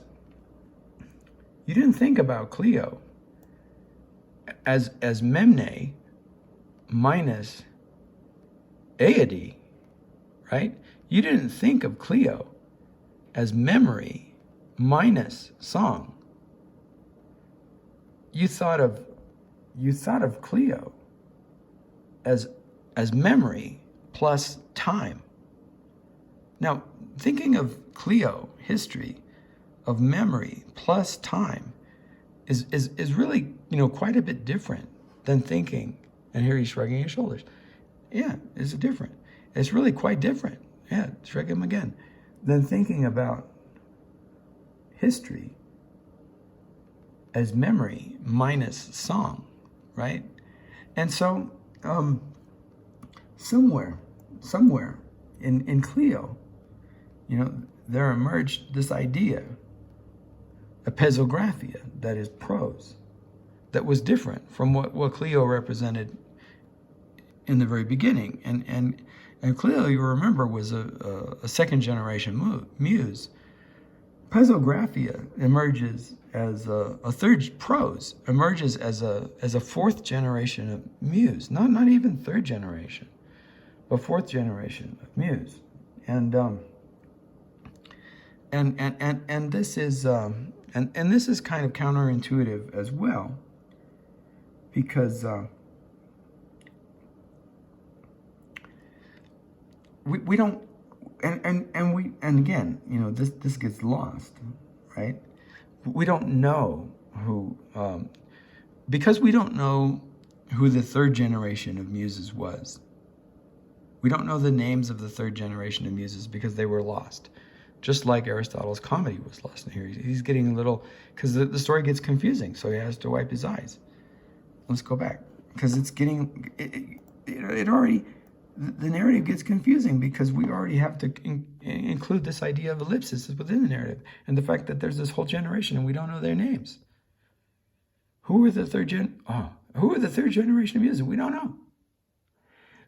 But we know that there were a third generation of Muses, and we know that some of them belonged to the line of the Meletoi, and we know that the line of the Meletoi included, two sisters, Calliope and Clio, and we can assume that Clio, had a daughter, and we don't know much about this daughter, but we know that she belonged to this third generation of Muses, right? And then, I guess because of the development of the printing press, and maybe because of the result of scribes, these medieval scribes that spent their whole lives writing these texts, like, can you imagine? Just like Kenny Goldsmith today, spending years, decades of his life, retranscribing the letters of this New York Times or Los Angeles Times or whatever Times, and meticulously, documenting, practically without errors of any kind, volumes and volumes of these materials, for libraries. So probably even before the invention of the printing press, right? Because of writing, and we know that we do know this. And there are traces of some of these histories. We know that Pezographia. We know that the father of prose was writing, graphy. And the reason that we know, David argues, the reason that we know that the father of prose was Pezography, was graphy. The reason that we know the father of Pezography was graphy was because graphy is part of his name, like it's right there. Like his surname is right there, prose. Pezographia. Graphy is writing. Prose belongs to writing. Prose doesn't belong to the talking, right? It never did. Clio history, so far as history was a collection of people's telling stories, never had any idea. Now, Herodotus might have written it down, but when he wrote it down, he didn't write it down under the aegis of graphia. He wrote it down under the aegis of memory, right? And that's really quite a bit different, and even though he's walking off. I'm going to try to catch it this time before we lose it. All right, there we go. That was a little better than the last time. So David makes a big point of this. We don't know whose mother prose was, but we can speculate that she belonged to the third generation of Muses, right? And that she was the daughter. We can speculate. We know that she's a fourth generation Muse, and therefore we can speculate about her mother, that her mother belonged to this third generation of Muse, and her mother was the daughter of Clio.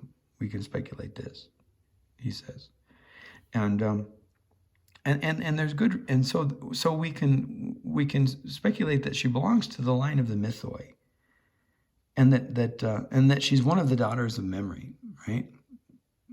In the sense of the lineage being the daughters, right? She's not literally the daughter of memory. She's literally, let's see, okay. So if she's a fourth generation, right, then she'd be the great-granddaughter. She'd either the great-granddaughter or the great-great-granddaughter of memory, right? And so Pezographia, we know that her father was writing, and we know that her grandmother was Clio, right? And so we know that her great-great-grandmother was memory.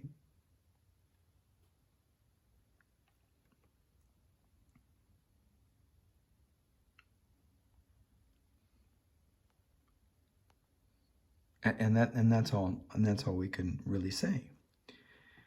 And because we lost this information about the third generation, we don't really pick up the story of the disputes among the Muses until the emergence of writing as one of the significant characters, right, in the mythology of our story, of the history of Muses as the inspiration for poetry and poetics.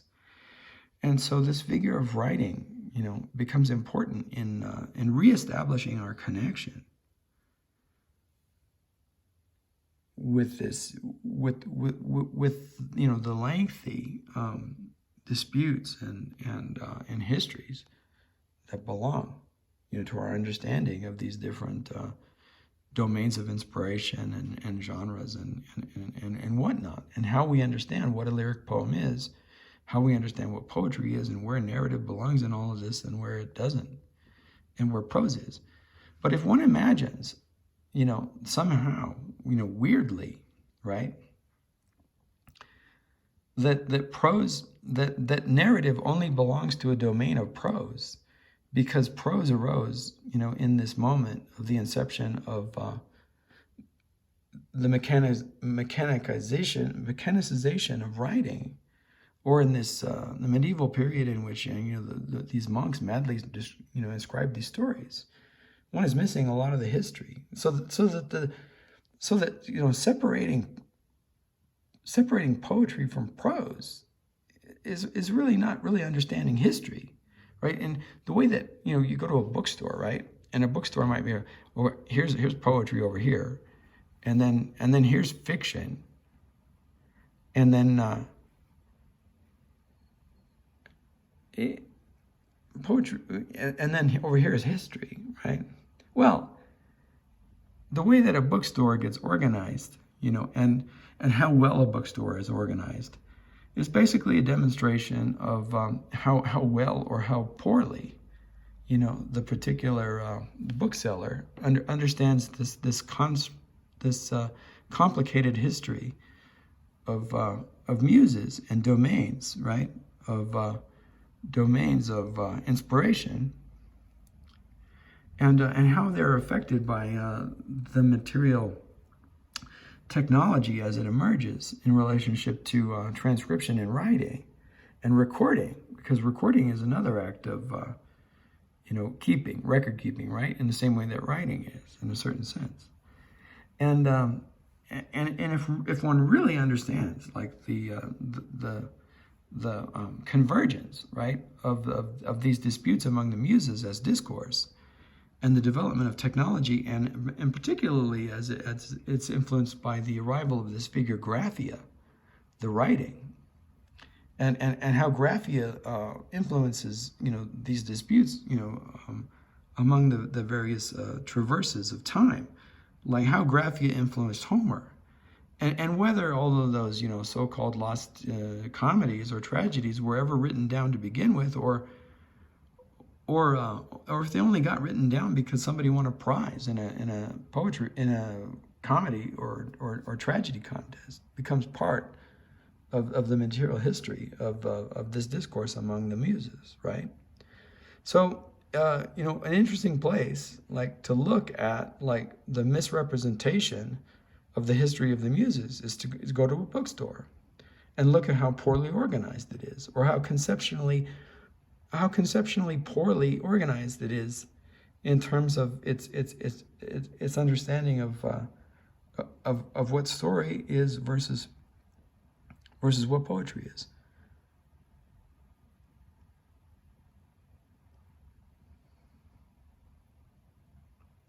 So why does this idea of prose that originates in a notion of writing, right? Prose, pesographia is the Greek word for prose, which means that writing was the father of prose. So why? So why does one claim that, you know, a novel is prose,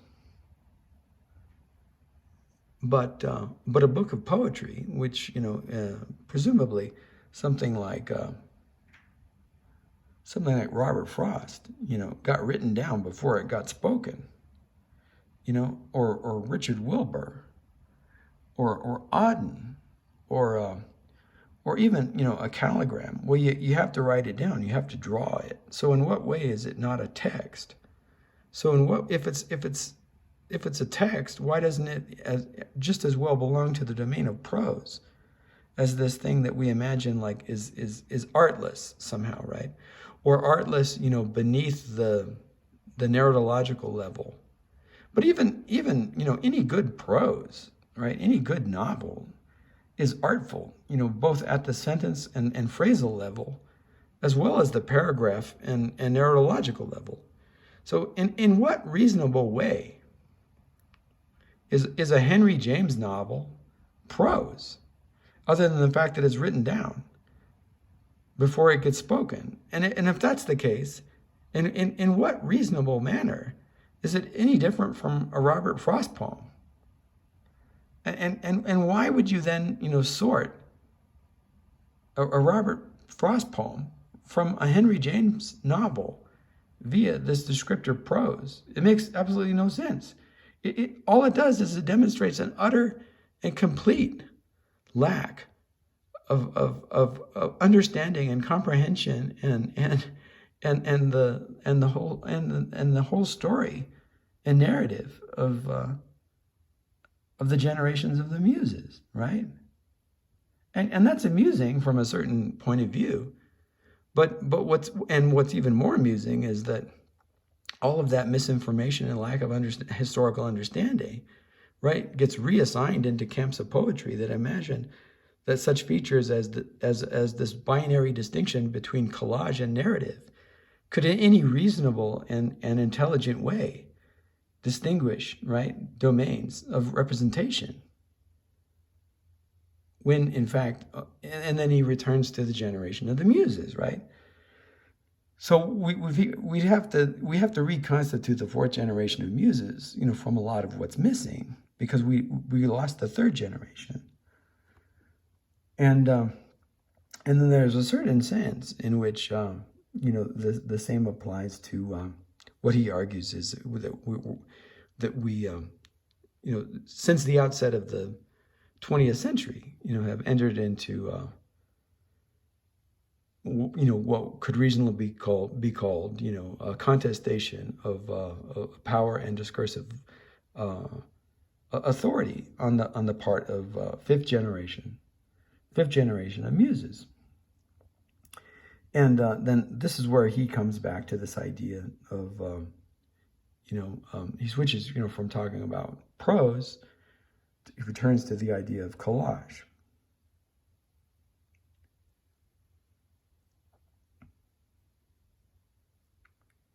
And he makes a claim that the collage, Colossia, the muse of collage, Colossia, right?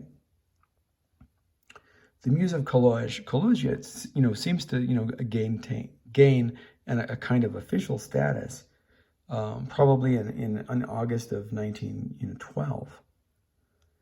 You know, either via, you know, George Braque or Apollinaire, or both. And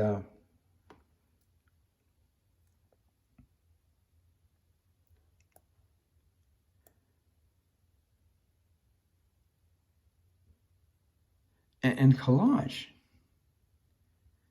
you know, he argues is the result of the parentage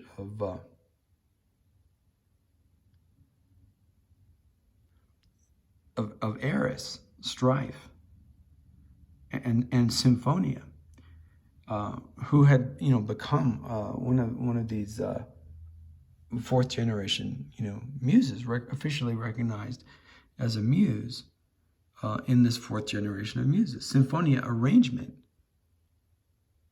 And it wasn't until this fourth generation of muses that symphonia arrangement itself, became recognized as a muse. And when arrangement was recognized as a muse, it should have been apparent that there was no distinction that could reasonably be made via like this articulation of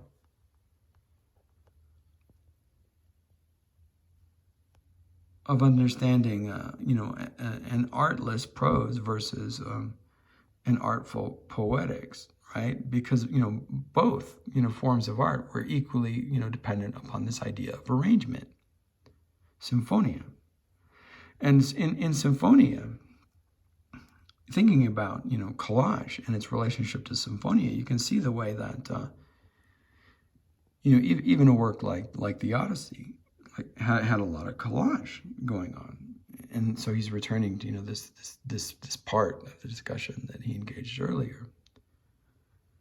And Eris, strife, in somewhere probably August of 1912, Cologia was recognized as a muse, the daughter of strife, discord, the discordant,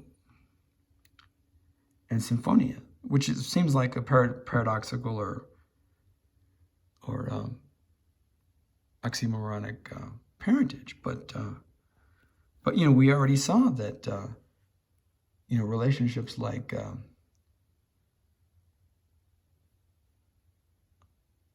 the one that Thalia maintained, right?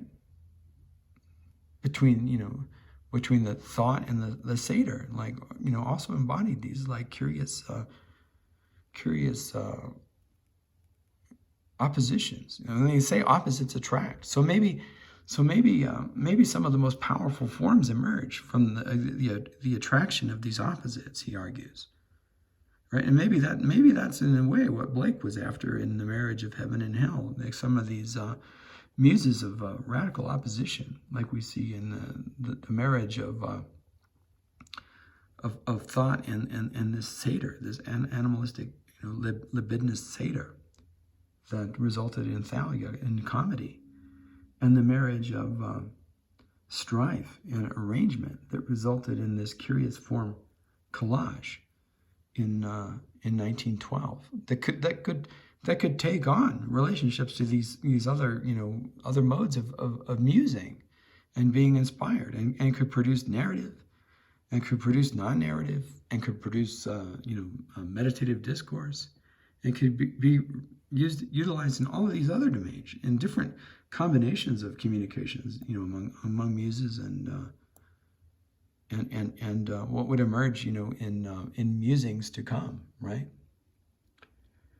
And then briefly, he talks about Montogia, the muse of montage, and the distinction between collage and montage, and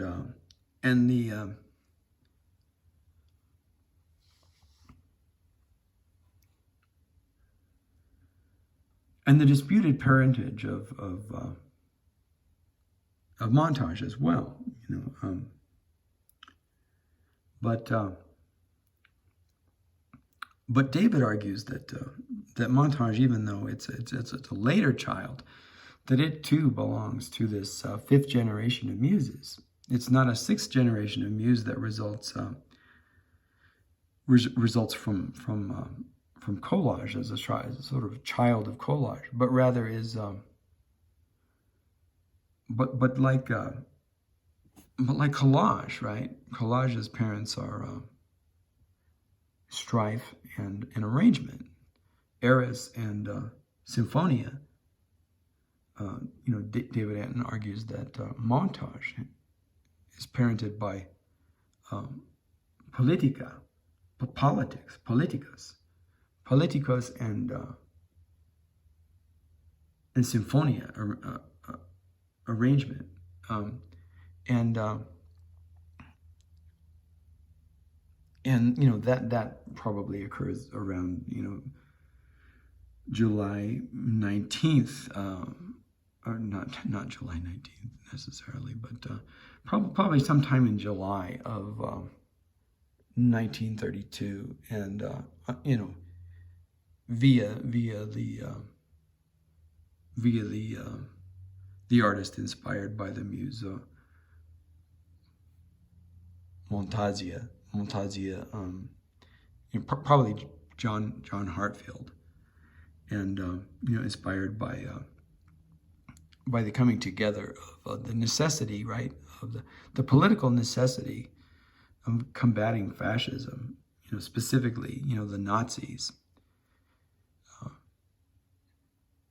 The political necessity of combating, this invading ideological force, destroying all of Europe, and in the context of the increasing, right, power, demonstrated by Colossia, and so Politicos and Symphonia reorganizing into this muse Montasia. And he talks about that, and he talks about the way, both collage and montage, become this sort of dominating muses in the 20th century until we reach that moment. And then he returns to that moment in which he critiques television and the use of collage on television, and how the political necessity, the politicos in what Hartfield was doing with the montages seems to have dropped down. And whatever happened, with Montasia was asleep, or that the politics, was replaced by the economics, and he argues that this new muse of that belongs to this development in this fifth generation of the set, right? The set of this family, these family members that in one way or another, are parented by symphonia arrangement. In one way or another, whether their mother is strife, or whether their mother is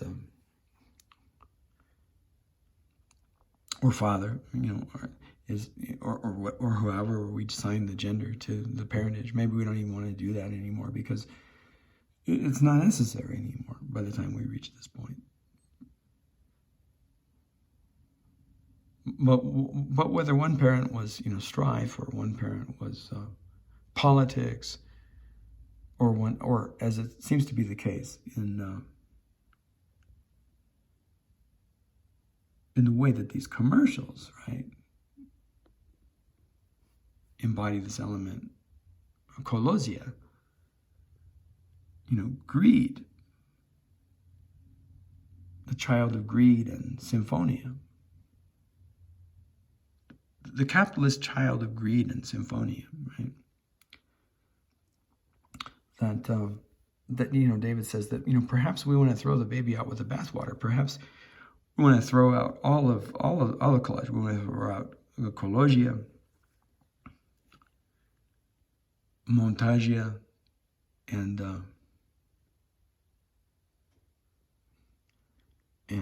this other form, iconophobia, economophonia.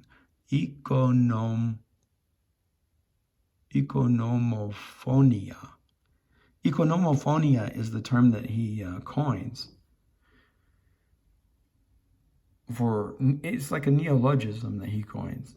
Economophonia for these collage-like commercials, right? And maybe we want to throw out Colossia and Montagia with the rest. But he says, but that would be a mistake. Just because you have like one family member that's not good, you don't throw out the whole family.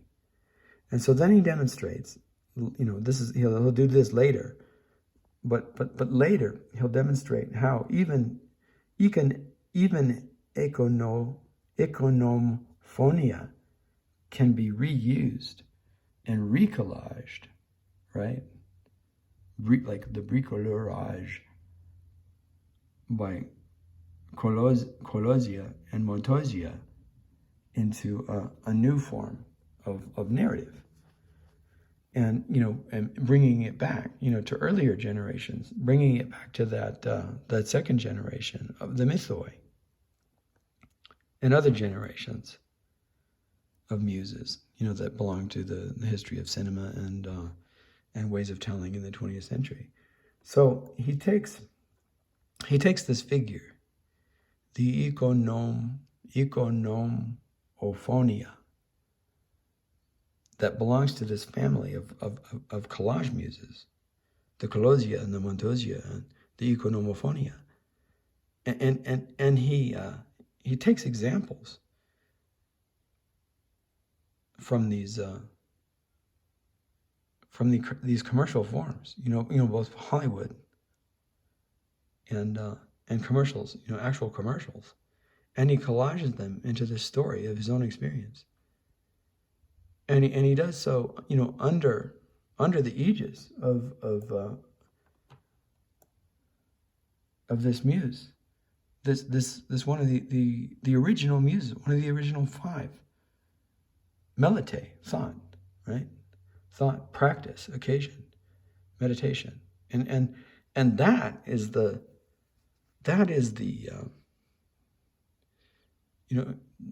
genius of the movement right there, is to take, the